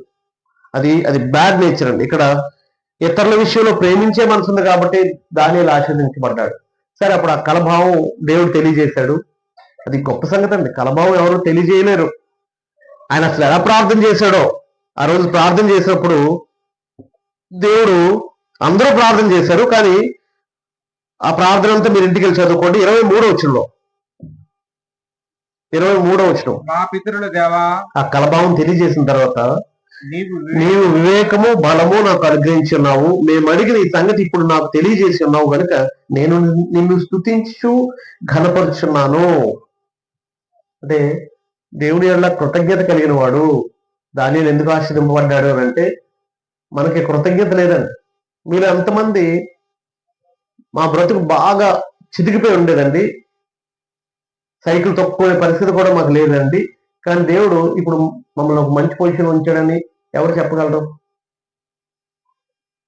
అతి తప్పేనా? నేను అడిగిన గ్రంథంలో ప్రశ్న ఏమైనా అడిగానా? మా మా బతుకులు బాగుండేవి కాదండి, పేద బ్రతుకులండి, ఇప్పుడు బాగున్నామని ఎవరైనా చెప్పగలరా అని అడుగుతున్నానండి. లేదా అప్పుడు ఇప్పుడు ఒకలాగే ఉన్నాయని నేనేం అడగను. ఇప్పుడు చెప్పగలిగితే ధన్యులండి. ఇప్పుడు నా దగ్గర మైక్ ఉంది కదా, నేను చెప్తాను. అంటే నేను సాక్ష్యాలు అట్లాంటివి నేను ఎక్కడ నా గురించి చెప్పను. అంటే ఒకప్పుడు మా అమ్మ 4 ఇంట్లో పని చేసుకుంటే తప్ప, పాచి పని చేస్తే తప్ప ఇల్లు గడవలేని పరిస్థితి. నేను 10th ఇంటర్మీడియట్ చదువుతున్నప్పుడు మా అమ్మ వేరే వాళ్ళ ఇంట్లో పనులు చేశారు. ఇప్పుడు దేవుని కృపను బట్టి మా ఇంట్లో పని మనుషులు వచ్చే స్థితి దేవుడు అనుగ్రహించాడు. అప్పుడు దేవుని వల్ల మనం కృతజ్ఞత కలిగి ఉండొద్దండి. దేవుడు మనకి ఈ స్థితి ఇచ్చాడని కృతజ్ఞత మనకు ఉండాలా ఉండకూడదా? దయచేసి ఈరోజు కృతజ్ఞులుగా బ్రతుకుతున్నాం దేవుని విషయంలో. ఇశ్రాయేలు అలా చేశారండి. ఆ బానిసత్వం మగ్గిపోతే దేవుడు బయటికి తీసుకొస్తే, మాకు ఐగుప్తులో మాకు మాంసము, చేపలు, కీరకాయలు, దోసకాయలు మాకు గుర్తొస్తున్నాయి, మేము ఉచితంగా తిన్నామన్నారండి. ఉచితంగా దేవుడు ఇచ్చాడో వాళ్ళు తిన్నారా? ఇప్పుడు మన బ్రతుకులు కూడా అలాగే ఉన్నాయి. ఇప్పుడు పిల్లలు కూడా మనం మనం మనం కృతజ్ఞత కలిగి ఉండాల్సింది ఎవరి విషయంలో తెలుసండి? ఒకటి, దేవుని విషయంలో. 2, మన తల్లిదండ్రుల విషయంలో. ఇంత ఇంత ఇంత ఇంత కూర ఉంటే ఆయన తినకుండా, అమ్మ తినకుండా పిల్లలకి పెడతాడు. ఆ తండ్రి ఉన్నాడు అనుకోండి, ఆ పండగ ఏదైనా వస్తే ఆ బట్టలు కొనుక్కోడండి, పుట్టినరోజు వస్తే ఎప్పుడు చూడండి, నాన్న ఎప్పుడు పాచెట్ వేసుకుంటాడండి, ఆ వైఫ్ కొంటాడు, లేకపోతే పిల్లలకు కొంటాడండి. ఆ చాలని ఆ కష్టంతోనే పిల్లల్ని పెంచిన తర్వాత వీళ్ళు ఏముంటాడు, ఆ చదివించేవాళ్ళే గొప్ప కాలేజీలో, కొన్నవాళ్ళే గొప్ప బండి, ఇచ్చేవాళ్ళే గొప్ప ఫోను. ఇప్పుడు అదే కాదంటండి. అంటే మా యవనస్తుడు ఒక ఆయన, అంటే ఇది అర్థం కాలేదనమాట, కృతజ్ఞత కలిగి ఉండడం అర్థం కాలేదనమాట. మామూలు బండి కొంటా అన్నాడు. కొన్నాం, నేను మామూలు బండి కొంటే ₹1,00,000 అంట, ₹1,15,000 అంత, 15,000 అంతా పెట్టి నార్మల్ బండి కొంటానంటే వద్దంట. అదేదో 2.5 లక్షలు ఎంత ఉంటుంది, 3 లక్షలు. రాయల్ ఎన్ఫీల్డ్ అది కొంటేనే, మా కాలేజీలో అందరూ అవే వేసుకొస్తున్నారు, నువ్వు అది కొంటేనే. ఇప్పుడు 3.5 లక్షలు నేను ఎక్కడ పెడతాను రా, బండికి అంత ఎందుకు, ఇదిగో ఏవో డబ్బులు ఏవో దాచిన ఉన్నాయి, నేను కొంటాను తిన్నాను. అలా కూర్చున్నాడు. అంటే నాకు అర్థమైంది ఏంటంటే, వీళ్ళు కృతజ్ఞులు. కృతజ్ఞుడు అంటే అర్థం ఏంటంటే థ్యాంక్ఫుల్నెస్ లేనివాడు. కృతజ్ఞత వేరు, కృతజ్ఞత వేరు. దయచేసి అలా అలా అలా ఏడిపించొద్దండి. అమ్మ నాన్న కష్టం మనకు తెలియాలి. వాళ్ళు నడవలసిన త్రోవ ముందు నువ్వు నేర్పలేదు. ఇప్పుడు వాడు అలా రెచ్చిపోవడానికి గల కారణం ఏంటి తెలుసండి? మీ అమ్మ ఎంత కష్టపడిందో తనకు తెలియదు, మీ నాన్న ఎంత కష్టపడ్డాడు మనం ఏం చెప్పలేదు ఏ రోజు కూర్చోబెట్టి. దయచేసి అలా చేయొద్దు. మనం దాన్ని నేర్పకపోతే దాని విలువ వాళ్ళకి తెలియదండి. తల్లిదండ్రుల విషయంలో, దేవుని విషయంలో ఎప్పుడు కృతజ్ఞత కలిగి ఉండాలి మన జీవితాలు. మనం కృతజ్ఞత లేనట్టుగా బిహేవ్ చేయొద్దండి. తర్వాత ఆయన ఆశీర్వదించడానికి గల కారణం, ఆయన తాను ఎంతో తగ్గించుకున్నవాడు. 2వ అధ్యాయం 30వ వచనంలో దేవుడు కలభావం చెప్పేశాడు. అర్జెంటుగా 24వ వచనం చూడండి. 2:24 దానియేలు బబులోనులోని జ్ఞానులందరినీ నశింపచేయటం రాజు ఆజ్ఞగా అరియోకు వద్దకు వెళ్ళి, అర్జెంటుగా వెళ్ళు, బబులోనులోని జ్ఞానులు నశింపచేయొద్దు, నన్ను రాజు సముఖమునకు తోడుకుని పొమ్ము, నేను ఆ కలభావం రాజుకి చెప్తాను. దేవుడు నాకు కలభావం చెప్పాడు, నేను రాజు నాకు తెలియజేస్తాను. అక్కడ ఉన్న అధికారికి చెప్పాడండి, అరియోకు అనే అధికారి. అప్పుడు వెంటనే తీసుకొని వెళ్ళారు. దానియేలుని ఆయన ముందు నిలిపారండి. నిలిపినప్పుడు మరి నేను ఎవరు చెప్పలేపారు, నేను కలభావం చెప్పాను చూసుకో రాజా అని అనలేదండి. ఆయన ఏమన్నాడు తెలుసండి? 30 వచనం,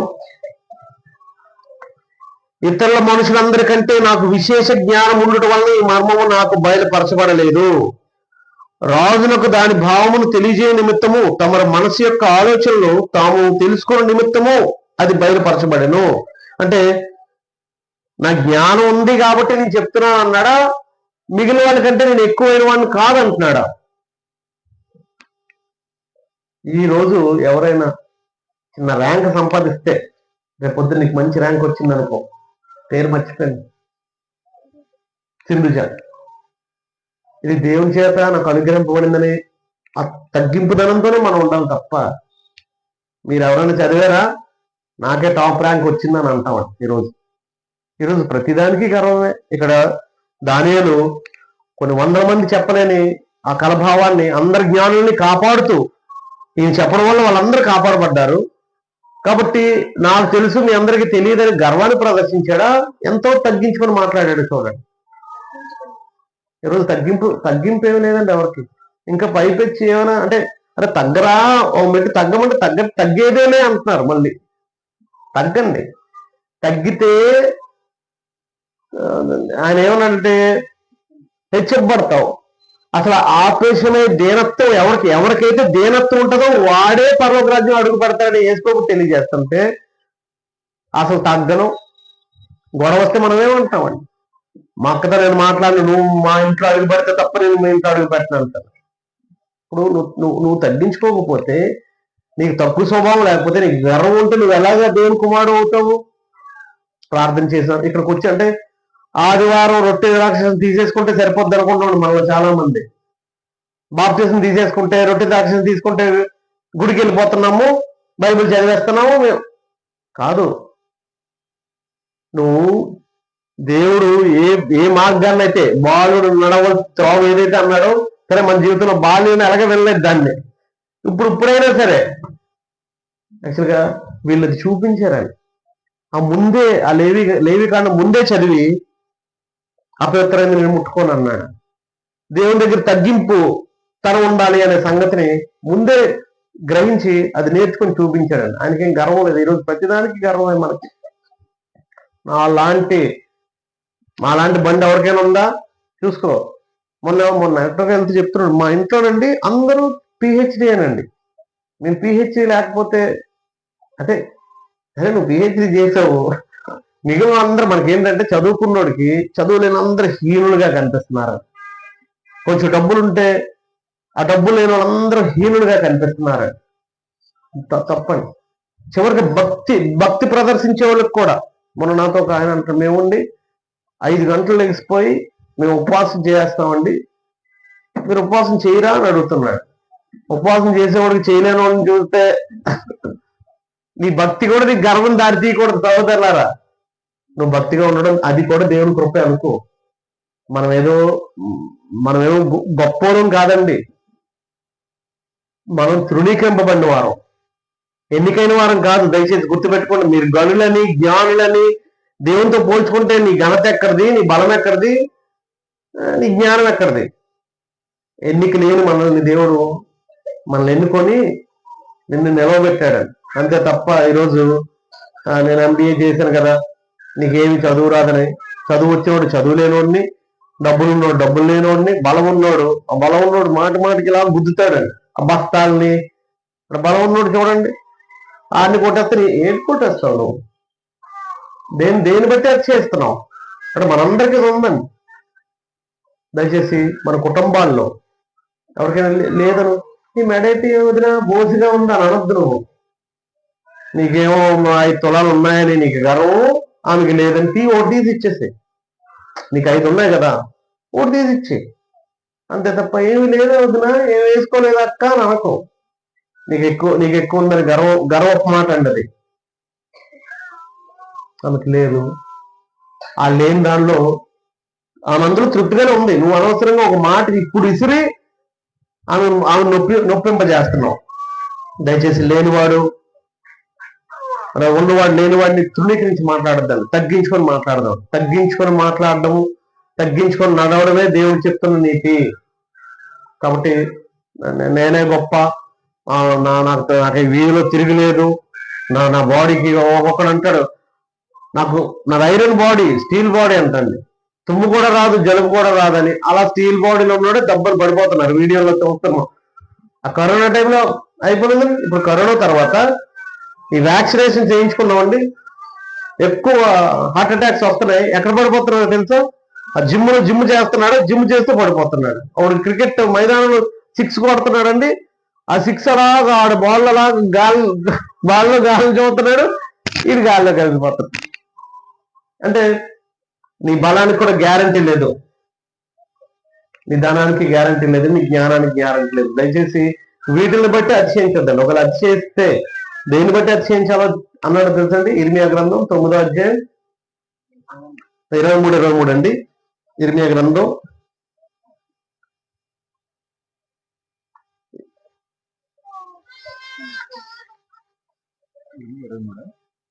9:23 అనుకుంటాను. యెహోవా ఎలాగ సెలవిచ్చున్నాడు, జ్ఞాని 9:23, ఇర్మియా గ్రంథం 9:23, జ్ఞాని తన జ్ఞానాన్ని బట్టి, సూర్యుడు తన శౌర్యమును బట్టి అతిశయించకూడదు, ఐశ్వర్యవంతుడు తన ఐశ్వర్యాన్ని బట్టి అతిశయించకూడదు. అదేంటండి? జ్ఞానాన్ని బట్టే కదా అతిశయిస్తాడు, సూర్యుడు శౌర్యాన్ని బట్టే కదా అతిశయిస్తాడు, ఐశ్వర్యవంతుడు తన ఐశ్వర్యాన్ని బట్టే కదా అతిశయిస్తాడు. కాబట్టి అంటే నువ్వు నా బలం అని అనుకోవద్దు, సూర్యుడు అనుకోవద్దు. ఆ బలం ఒక్క రోజులో, అంటే నేను కొంతమందిని చూశాను, మంచి మంచి ఎక్సర్సైజ్ బాడీస్ అవి, కానీ వాళ్ళకి రోగం వచ్చి ఒక మనిషి అయితే గుర్తుపట్టలేకపోయాను. ఆయన కూర్చుంటే, ముత్యాలరావు గారు అని పేరు చెప్తాను పర్లేదు నేను, ఆయన కూర్చుంటే ఆటోలో మళ్ళీ ఒకడే కూర్చోగలడు. ఆటో సీట్ ముగ్గురికి కదా, ఆయన కూర్చుంటే ఆటో సీట్ లో అది కూడా ఒకడు కూడా పక్కకి కూర్చోవడం అంతలా ఉండేవాడండి. అంటే ఆయన ఏం అతిశయించలేదు, చెప్తున్నాను. ఆ మనిషి బాగాలేదని ఒక 4 years తర్వాత చూడడానికి వెళ్తే ఆయన ఎలా ఉన్నాడు తెలుసండి? నాలో సగం ఉన్నాడు, ఇలా అయిపోయాడు. నేను వెతుకుతున్నాను అతన్ని. ఇప్పుడు ఆ ఫిగర్ మనకి మైండ్ లో ఉన్న తర్వాత పలానా బ్రదర్ అనుకున్నప్పుడు ఆ విగ్రహం కనబడాలి కదా, అది ఇప్పుడు కనబడట్లేదు. ఈ మనిషి బెడ్ మీద ఇతను కూర్చున్నాడు, చెక్ వేసుకొని ఇలా ఉన్నాడు. ఏంటి అంటే ఏదో ఆయనకి ఏదో అనారోగ్యం ఏదో చేసింది, దానికి డైలీ ఫుడ్ పడిపోయింది. ఈ ఫ్లష్ ఎంత ఉండబట్టి కాసాడు మా మీద కాయలో, అసలు ఫుడ్ పడిపోయి ఓన్లీ వాటర్ మీద అంతకాలం బ్రతికి అలాగ ఉన్నాడు. నాది ఈ బాడీ ఆ బాడీ అనద్దు. బలాన్ని బట్టి ఒకడు సౌర్యుడు తన శౌర్యాన్ని బట్టి, ఐశ్వర్యవంతుడు తన ఐశ్వర్యాన్ని బట్టి, డబ్బును బట్టి గర్వపడతాను. ఏ రోజు రీసెంట్లీ ఇరాక్ యుద్ధంలో 18 flats పెద్ద అపార్ట్మెంట్ అండి, ఆ న్యూస్ నేను చూశాను. Is begging for a bread. ఏంటి అని అంటే భూకంపం వచ్చి కూలిపోయిందండి మొత్తం. ఇప్పుడు ఇల్లు లేవు కదా, అద్దెల మీద బతుకుతాడంట ఆ ఇంటి ఓనర్, అపార్ట్మెంట్ ఓనర్. ఇప్పుడు అపార్ట్మెంట్ లేదు, అద్దె లేదు, బతికి బయటపడ్డాడు. Now he's begging for bread. అంటే వాళ్ళు బ్రెడ్ తింటారు. ఆ రోజుకి ఎవడైనా వచ్చి హెలికాప్టర్స్ నుంచి ఈ రెస్క్యూ టీమ్స్ వస్తాయి కదా, ఫుడ్ పార్సల్స్ ఇస్తున్నారన్నమాట.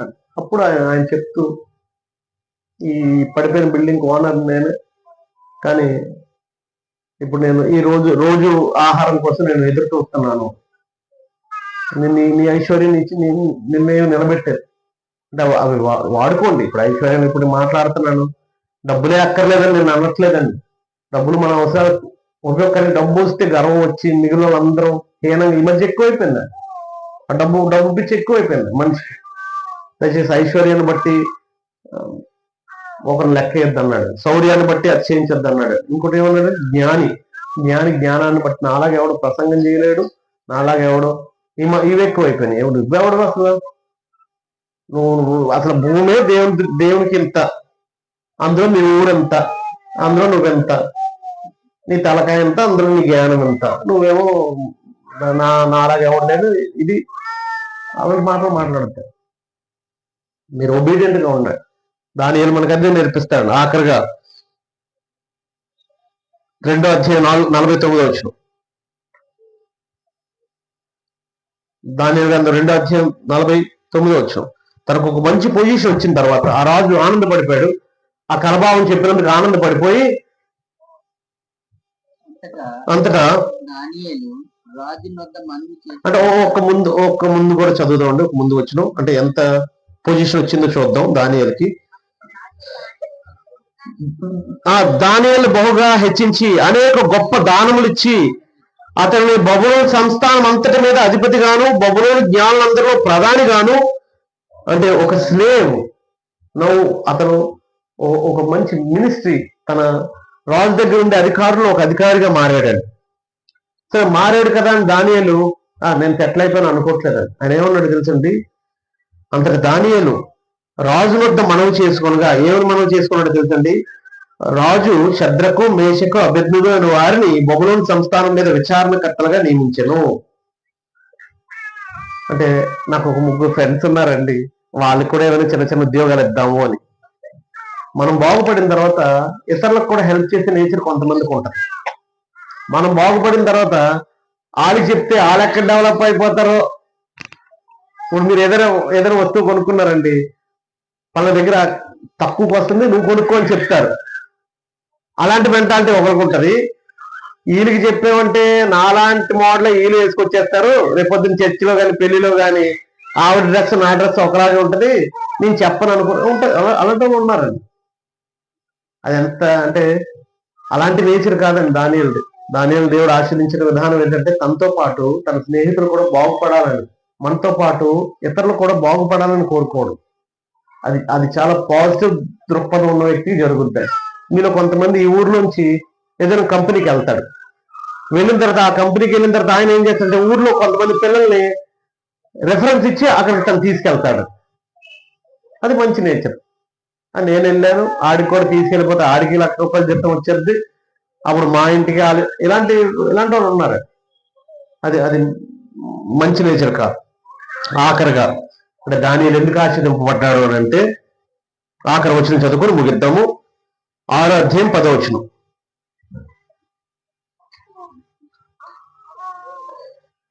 అంటే రాజు నిలబెట్టిన విగ్రహానికి తప్ప దేనికి మొక్కకూడదు అనే ఒక నియమం ఏర్పాటు చేశారు. ప్రార్థనలు కానీ విన్నపాలు కానీ రాజుకే తెలియజేయాలి తప్ప వేరే ఎక్కడ అంటే రాజు నిలబెట్టిన విగ్రహం దగ్గరే వినిపించుకోవాలి మీ ప్రార్థనలు తప్ప వేరే దేన్ని ఆశ్రయించకూడదు అనే రూల్ ఒకటి పాస్ చేశారండి. అయితే సంతకం చేయబడిన దానియేలు తెలుసుకొనెను. అతను తన ఇంటికి వెళ్లి యథాప్రకారముగా అనుదినము 3 మోకాళ్ళుని తన ఇంటి పైగది కిటికీలు యెరూషలేము తట్టుకు తెరవబడి ఉండగా సారీ అండి, విగ్రహం కాదు, రాజు దగ్గరే ఏ వినపమైనా చేసుకోవాలి తప్ప ఇంకెక్కడా వినపం చేసుకోకూడదు అనేది రూలు. అయితే 10వ వచనంలో ఇట్టి శాసనము సంతకం చేయబడిన దానియేలు తెలుసుకునేను. అతను తన ఇంటికి వెళ్లి యథాప్రకారముగా అనుదినము 3 మోకాళ్ళలోని తన ఇంటి పైగది కిటికీలు యెరూషలేము తట్టును తెరవబడి ఉండగా తన దేవునికి ప్రార్థన చేయొచ్చు ఆయన్ను స్తుతించు వచ్చెను. యథాప్రకారము అనుదినము 3 మోకాళ్ళలోని దానికి అలవాటు ఉందండి. మోకాళ్ళు 3 సార్లు రోజుకి, ఉదయం మధ్యాహ్నం సాయంత్రం మనం ఏంటంటే తెలుసండి, మనం భోజనం చేస్తాం ప్రార్థనగా. మనకి మందులు కూడా ఉదయము అని రా అని మెడికల్ షాప్ లో కూడా ఈ మధ్య సున్నాలు చుడుతున్నారు. ఇలాగా మెడికల్ షాప్ అంటే ఇలా ఓ సున్నా చుట్టి 3 సార్లు 3 సున్నాలు చుడితే ఉదయం మధ్యాహ్నం సాయంత్రం వేసుకోవాలని, రెండు చుడితే ఉదయం సాయంత్రం వేసుకోవాలని అని చెప్తున్నారండి.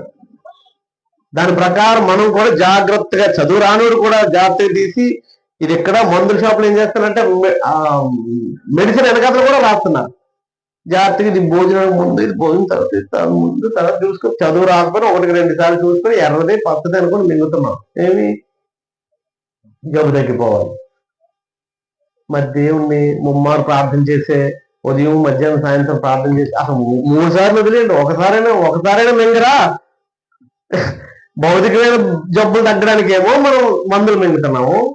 ఆత్మ సంబంధంగా నువ్వు చాలా ఫాల్ట్ గా ఉన్నావు, నీలో అసూయ ఉంది, నీలో ద్వేషం ఉంది, నీలో వ్యసనాలు ఉన్నాయి, నీలో మోహం చూపు తగ్గలేదు, కనీసం నాతో మాట్లాడడమే మాత్ర, అదే ఆ మాత్ర వేసుకుంటే నువ్వు కొంచెం బాగుపడతావు దేవుడు, ఆ మాత్రం మాకు వద్దని అవి మూసేసి ఆ సంచి చుట్టేసి ఆ అటకలో పడేసి ఆ మాత్రం మేము వేసుకోము, మేము ఇలాగే నాశనం అయిపోతాము అని మనం చేసే పని అదే. నేను ఎంతమందికి అలవాటు ఉందో నాకు తెలియదు. ఊరికే అంటే బాలుడు నడవవలసిన త్రోవ బాల్య దశలో 15 సంవత్సరాల వయసు అనుకున్నాం, అది 20 సంవత్సరాల లోపు అండి. దానియేలు స్టోరీ మనం చూసేటప్పటికి దానియేలు ఓ 15 ఇయర్స్ లేదా 16 ఇయర్స్ 20 ఇయర్స్ ఓ ఎవరు వస్తున్నాడు. 20 ఇయర్స్ కి ఎవరికి జ్ఞానం ఒకసారి రాదు, 20 ఇయర్స్ కి ఒకసారి దేవుని త్రోవ తెలియబడదు. ఆ ముందు ఆ తల్లిదండ్రులు ఏదో చెప్తూ ఉంటారండి, అక్కడ ఉండే ప్రవక్తలు ఏదో చెప్పుకుంటారండి, ఆ ధర్మశాస్త్రం చదువుకునే అలవాటు ఉందండి, ప్రార్థన చేసుకునే ముమ్మారు ప్రార్థన చేసుకునే అలవాటు ముందు నుంచి ఉందండి. ఆ బాల్యం నిలబెట్టిందండి దానియేలు. తండ్రిగా ఆయన గర్విష్టి కాలేదు, ఆయన ఎదిగితే ఇతరుల్ని సహాయం చేసే మనసు ఆయనకు ఉంది, అపవిత్రమైన ఆయన నోటికి తగిలించుకోకుండా బ్రతికాడు, దేవునికి ప్రార్థన చేస్తూ బ్రతికాడు. ఈరోజు మనకి అలాంటి అలవాటు ఉంటే దయచేసి సూర్యబాబు గారు ఎక్కడ ఉన్నారు? అమ్మయ్య, నువ్వు నాకు ఎక్కడ తిండి పెట్టేద్దామో, నాకు ఆభరాలు వద్దామో, నా మాట విషయమేమో అది అని మనం ఏం చేస్తామంటే బాగా కూర్చోబెట్టామా, బాగా వంటలు చేసి ఈ బాధల్లో ఉంటారు కానీ చెప్పేది ఎవరు వినట్లేదండి ఈ మధ్య. ఇంకా పురుషులు పర్లేదు కొంత, ఈ ఆడవాళ్ళ బాధ ఏంటో తెలుసండి, ఆ కేక్ ముందు ఒక బట్టలు వేయాలంట, కేక్ తర్వాత ఒక బట్టలు, ఈ బట్టలు గోల ఫోటోలు గోల గబ్బా ఎవరు వాకి వినట్లేదండి. బాబు నీకు ఇష్టం వచ్చిన సమయం దేవుడు ఇస్తాడు, నీకు ఇష్టానుసారంగా ఫోటోలు తీసేస్తే ఇష్టానుసారంగా మీ పాపకు బట్టలు తిప్పేసి అది తిప్పేసి తీసేసి ఫోటోలు తీసేసుకోండి. మాకి వినేటప్పుడు వినండి.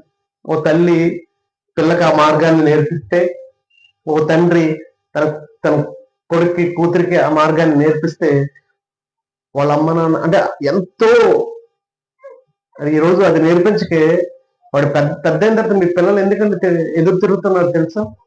మన పిల్లలు మనల్ని ఎందుకు ఎదురు తిరుగుతున్నారు తెలుసండి? అంటే నేను ఎన్నో ఎగ్జాంపుల్స్ చూశాను. ఆ పెద్ద అయిన తర్వాత ఆ నాన్న దగ్గర వాసన వస్తుందంట, అమ్మ దగ్గర వాసన వస్తుందంట, వాళ్ళ ఇంట్లో ఉంచుకోము, అనాథాశ్రమం పంపించేస్తారు. మన చిన్నప్పుడు ఆ అనాథాశ్రమాలు ఉండేవి కానండి, మన చిన్నప్పుడు వృద్ధాశ్రమాలు లేవండి, కావాలి మీరు చెక్ చేసుకోండి. ఇప్పుడు ఎన్ని వృద్ధాశ్రమాలు ఉన్నాయో తెలుసా? వైజాగ్ రండి చూపిస్తాను. మా చర్చ్ బిల్డింగ్ పక్కనే ఒకటి ఉంటుందండి, పాత చర్చ్ బిల్డింగ్ పక్కన ఒకటి వృద్ధాశ్రమం ఉంది. కారణం ఏంటి తెలుసండి? ఒకే గది ఉంటది, 2-3 పిల్లలు ఉంటారు. ఆ రోజు మాకు ఇరుకు అని అనుకోలేదండి ఆ తల్లి తండ్రి. ఆ ఒక్క గదిలోనే అందరూ, ఆ 2 గదుల్లోనే అందరూ సర్దుకునేవారు. అదే డైనింగ్ హాలు, అదే భోజనం గది, అదే పడక గది, అన్ని తింటే డైనింగ్ హాల్, అన్ని ఎత్తేస్తే బెడ్రూమ్, అలాగే బ్రతికేవాడిని. ఈరోజు డబుల్ బెడ్రూమ్ హాల్ వస్తున్నాయి, 3 బెడ్రూమ్ హాల్ వస్తున్నాయి. ఈ హాల్లో ఈ అమ్మని నాన్నని ఉంచుకోవడానికి వాళ్ళకి ఇరుకుగా ఉందంట, ఇబ్బందిగా ఉందంట. అందుకే తమ్ముడు నువ్వు తీసుకెళ్ళిపో అని అన్నయ్య అంటున్నాడు, అన్నయ్య నువ్వు తీసుకెళ్ళిపో అని తమ్ముడు అంటున్నాడు. వాళ్ళు భారంగా ఉండి వీళ్ళిద్దరికి భారం అయిపోయి ఇద్దరిని తీసుకెళ్లి ఓల్డేజ్ హోమ్ లో పడేస్తున్నారు. దానికి కారణం ఏంటి తెలుసండి? అసలు నువ్వు నేర్పించలేదు, బాలుడు నడవలసిన త్రోవ నువ్వు నేర్పించలేదు, అక్కడ లగ్జీరియస్ గా ఉండడం నేర్పించావు, బాగా డబ్బులు సంపాదించమని నేర్పించావు, హుందాగా అందరికంటే ఎక్కువ సంపాదించమని నేర్పించావు, మంచి ర్యాంక్ కొట్టేయాలని నేర్పించావు, నువ్వు నీతి నేర్పించలేదు. కానీ బాలుడు నడవలసిన త్రోవ దేవుడు తెలియజేశాడు. దాన్ని నేర్పిస్తే దానియేలులాగా, దాన్ని నేర్పిస్తే యోసేపు లాగా, దాన్ని నేర్పిస్తే యేసు ప్రభు కూడా భౌతికంగా తల్లిదండ్రుల దగ్గర ఎంతో ఒబీడియంట్ గా నేర్చుకున్నాడు. ఆ చనిపోయేటప్పుడు కూడా అమ్మ కోసం ఆలోచించాడు. అలా మీ పిల్లలు ఎదగాలని సూరిబాబు గారి కుమార్తె అక్షయ, కుమారుడు పేరు ఉదయ్, వారిరువురు అలాంటి నీతితో పెంచబడాలని నేను కోరుతున్నాను. వారు మాత్రమే కాదండి, ఇక్కడ ఉన్న మనందరం కూడా. ఒకరు ఇప్పటికీ లేట్ అయినా బాగా ముదిరిపోతే నేను చేయలేను. 20 సంవత్సరాలు దాటిపోయిన ఇప్పుడు అండి మీరు చర్చ చేసేద్దామంటే అంతకన్నా చిన్నపిల్లలు ఉన్న తల్లిదండ్రులు ధనియులు.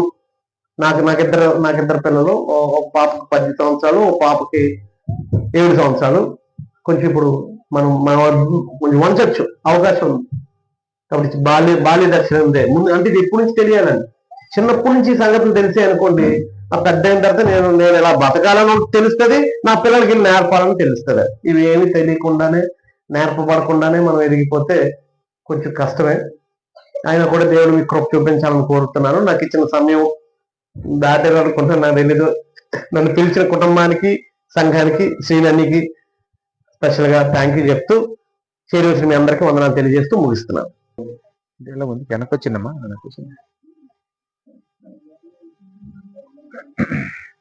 ప్రార్థన.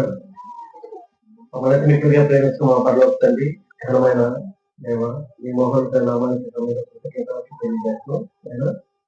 ఈ సమయంలో మేమెందరి బట్టి ప్రార్థిస్తున్నాం మీకు తెలుసు. మీ సన్నిధిలో నేను తీసుకొని రావడం మీ కుమార్తె మీరు బహుమానంగా వివరించిన అక్షయ శిక్షలో మీ పాదాలు చేపడుతున్నాం. తనకి ఒక సంవత్సరం అయినా దయాకిరీటంగా మీరు దయచేసి ఇవ్వనైనా ఈ సంవత్సరం కలిసి మన నూతన సంవత్సరంలో అడుగుపెడుతున్న ఈ గొప్ప తరుణంలో మీరందరూ కలిసి సంతోషించటకు మీరు అనుభవించిన ఈ దినాన్ని బట్టి మీకే పొందలేదు. గత 2 రోజుల వాతావరణంతో పోల్చుకుంటే లేదా ఎంతో క్షేమకరమైన స్థితిలో మేము ఉన్నాం. ఇటు రీతిగా ఈ కార్యక్రమం జరిగినట్టు కేవలం మీ కృప. రానున్న రోజుల్లో నేను ఆ చిన్నబడి విషయంలో మీ పాదాలు పెట్టుకుంటున్నాం. జ్ఞానాన్ని, జ్ఞాపకశక్తిని, నేను బలాన్ని, ఆరోగ్యాన్ని, ఆయుష్ని మీరు దయచేయండి. మరి ముఖ్యంగా మీ దయలోను మనుషుల దయలోను ఎదుగునట్టు చూపించండి. దాని ఎలా ఆశీర్వపడ్డాడు బాల్య దశ నుంచి ఆయన ఆ కుమార్తెకు మీ పట్ల తండ్రి ఆసక్తిని వారు పెంచేటట్లుగా తల్లిదండ్రులు దీవించమని వేడుకుంటున్నాం. సూర్యబాబు గారిని, తనకు అనుగ్రహించిన భార్యని, వారి ఎవరిని ప్రేమించి మీరు అనుగ్రహించిన ఇద్దరు బిడ్డలను బట్టి ప్రార్థన చేస్తున్నాం. వారు మాత్రమే కాకుండా వారి కుటుంబ సభ్యులు, నేను ఇక్కడ చేరువచ్చిన ప్రతి తల్లిదండ్రుల్ని నేను మీరు జ్ఞాపకం చేసుకోండి. మా పిల్లల్ని మీకు ఇష్టమైన పిల్లలుగా పెంచడం కావాల్సిన కృపను దయచేయమని వేడుకుంటున్నాం. ఈ సంతోషకరమైన సమయాన్ని నేను పురస్కరించుకొని కేక్ కట్ చేస్తుండగా ఈ కుటుంబాన్ని దీవించమని, ఆ చిన్న బిడ్డని జ్ఞాపకం చేసుకోమని మరొకసారి వేడుకుంటూ మా ప్రభు నీ కుమారుడు త్వరలో రానయ్యన్న క్రీస్తు ప్రభు నామని ప్రార్థన అడిగి వేడుకుంటున్నాం తండ్రి.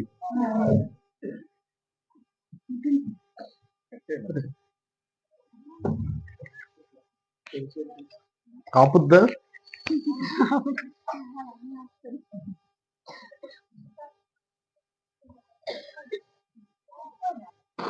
అనియా, నువ్వే మార్గదర్శివి. ఆపది ఆగిపోద్దా. Happy birthday to you dear Akshaya, happy birthday to you. May God bless you, dear. May God bless you, dear. May God bless you, dear Akshaya. May God bless you, dear. Happy greetings to you. Many greetings to you. Many greetings to you, dear Akshaya. Many greetings to you. God bless you, dear. May God to you. Happy long life to you, dear Akshaya. Happy long life to you. Cream తీసి లోపల పెడుతున్నా నీకోసం.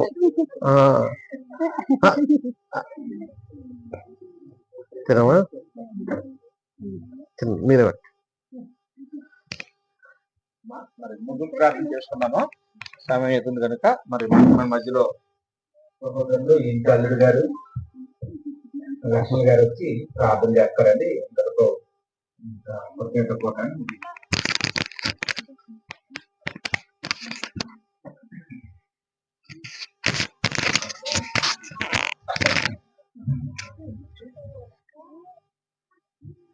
కూడి చేరి ఉన్న సహోదరి సహోదరులందరికీ ప్రభు యేసుక్రీస్తు నామమున వందనాలు తెలియపరుస్తున్నాను. ప్రార్థన చేసే అవకాశం ఇచ్చిన సోదరులు శ్రీని గారికి, అలాగే మా సోదరులు కిరణ్ గారికి ప్రత్యేకంగా వందనాలు తెలియపరుస్తున్నాను. ప్రార్థన చేసుకున్నాం. మమ్మల్ని అతిమికిలిగా ప్రేమించిన మా ప్రియ పరలోకపు తండ్రి, నీ ఘననామానికి మరొకసారి కృతజ్ఞతాస్తుతులు చెల్లిస్తూ ఉన్నాము. అక్షయ యొక్క పుట్టినరోజు సందర్భంగా మేమందరము ఈ స్థలంలో కూడి నాయన నీ నామాన్ని ఘనపరిచి ఉన్నాము, నాయన స్తుతించి ఉన్నాము. మీ గ్రంథంలో తండ్రి మీరు తెలియపరిచిన మాటలు మేము ఇది నాన్న నేర్చుకున్నాము. నాయన మీరు కోరుకున్నట్లుగా, మీరు ఆశించినట్లుగా బిడ్డల్ని పెంచడం వల్ల నాయన బిడ్డలు కృతజ్ఞత భావం కలిగి బ్రతుకుతారని, మరి ముఖ్యంగా నాయన తండ్రి మీరు కోరుకున్నట్లుగా, ఆశించినట్లుగా వారు బ్రతుకుతారని నాయన మీరు తెలియపరిచారు. నాయన మా సోదరుల ద్వారా, నాయన ఈ యొక్క మైక్ తరంగాల ద్వారా నాయన తండ్రి అందరితో మీరు మాట్లాడి ఉన్నారు. నాయన నేటి సమాజంలో బిడ్డలు తండ్రి నాయన అదుపులో లేరని, నాయన వారు సమాజంలో ఎలా బ్రతుకుతున్నారో మీరు తెలియపరిచారు. ఎలా బ్రతకూడదో, ఎలా బ్రతికితే మేలో వాటన్నిటిని మాకు తెలియపరిచారు. మరి ముఖ్యంగా నేను నమ్ముకున్న బిడ్డలు నాయన వారి యొక్క బిడ్డల్ని తండ్రి నీ బిడ్డలుగా పెంచడానికి తగిన జ్ఞానాన్ని మీరు నాన్న తెలియపరిచారు. మరి ముఖ్యంగా నాయన నిశ్చితమైతే మా సోదరులు సూరిబాబు గారికి, నాయన జ్యోతికి నాయన మీ యొక్క జ్ఞానంతో నింపి నడిపించండి. బిడ్డలు ఎలా పెంచాలో, ఎలా నీ సన్నిధికి నడిపించాలో నాయన, ఎలా పెంచటం వల్ల నాయన కృతజ్ఞత భావం కలిగి బ్రతుకుతారో వాటన్నిటిని బిడ్డకు నేర్పించి నాయన నీ సన్నిధానంలో తండ్రి ఆ బిడ్డను నాయన పెంచటానికి, నాయన నేర్పించడానికి సహాయం చేయండి. నాయన నీకు కృతజ్ఞత భావం కలిగి కుటుంబీకులే కాకుండా మేమందరము కూడా కృతజ్ఞత భావం కలిగి బ్రతకడానికి, నాయన తల్లిదండ్రుల పట్ల కూడా కృతజ్ఞత భావం కలిగి బ్రతకడానికి సహాయం చేయండి. మాకందరికీ నాయన తండ్రి మీ యొక్క జ్ఞానము దయచేసి మేము తండ్రి మీరు కోరుకున్నట్లుగా, ఆశించినట్లుగా బ్రతికి నాయన నీ నామానికి మహిమకరంగా, మా అందరికీ దీవెనకరంగా మా జీవితాలు మలుచుకొని ముందుకు సాగడానికి సహాయం చేయండి. ఇది నాన్న తండ్రి మీ గ్రంథం ద్వారా నాయన ఎన్నో విషయాలు తెలియపరిచావు. బాలుడు నడవలసిన త్రోవను వారికి నేర్పము అని నాయన ఒక అంశం ద్వారా తండ్రి ఎన్నో విషయాలు మీరు మాట్లాడి ఉన్నారు. నాయన మేము బహు జాగ్రత్తగా మా పిల్లలు పెంచి నాయన మమ్మల్ని మేము మీకు సమర్పించుకుంటూ మా బిడ్డలు కూడా సమర్పణ జీవితం కలిగి బ్రతకడానికి సహాయం చేయండి. నాయన చెప్పిన సోదరులను ఇంకా నాయన తండ్రి బలంగా మీరు వాడుకొని వారి స్థానిక సంఘంలో తండ్రి నీ యొక్క వాక్యాన్ని నాయన తండ్రి వివరించడానికి, తెలియపరచడానికి, వారి స్థానిక సంఘాన్ని బలపరచుకోవడానికి, వారు బలపడడానికి, వారి కుటుంబం బలపడడానికి సహాయం చేయండి. అలాగే శ్రీని గారిని ఇక్కడ చేరి ఉన్న ప్రతి ఒక్కరిని దీవించి ఆశీర్వదించారు. నీ సేవ పరిచర్యలో మేమందరము వాడబడి నీకు మహిమకరంగా, మా అందరికీ దీవెనకరంగా ఉండేలా సహాయం చేస్తావని ఈ మనవులన్నీ మా ప్రభు మా రక్షకుడైన యేసు పరిశుద్ధ నామములో అడిగి వేడుకుంటున్నాము తండ్రి. ఆమేన్.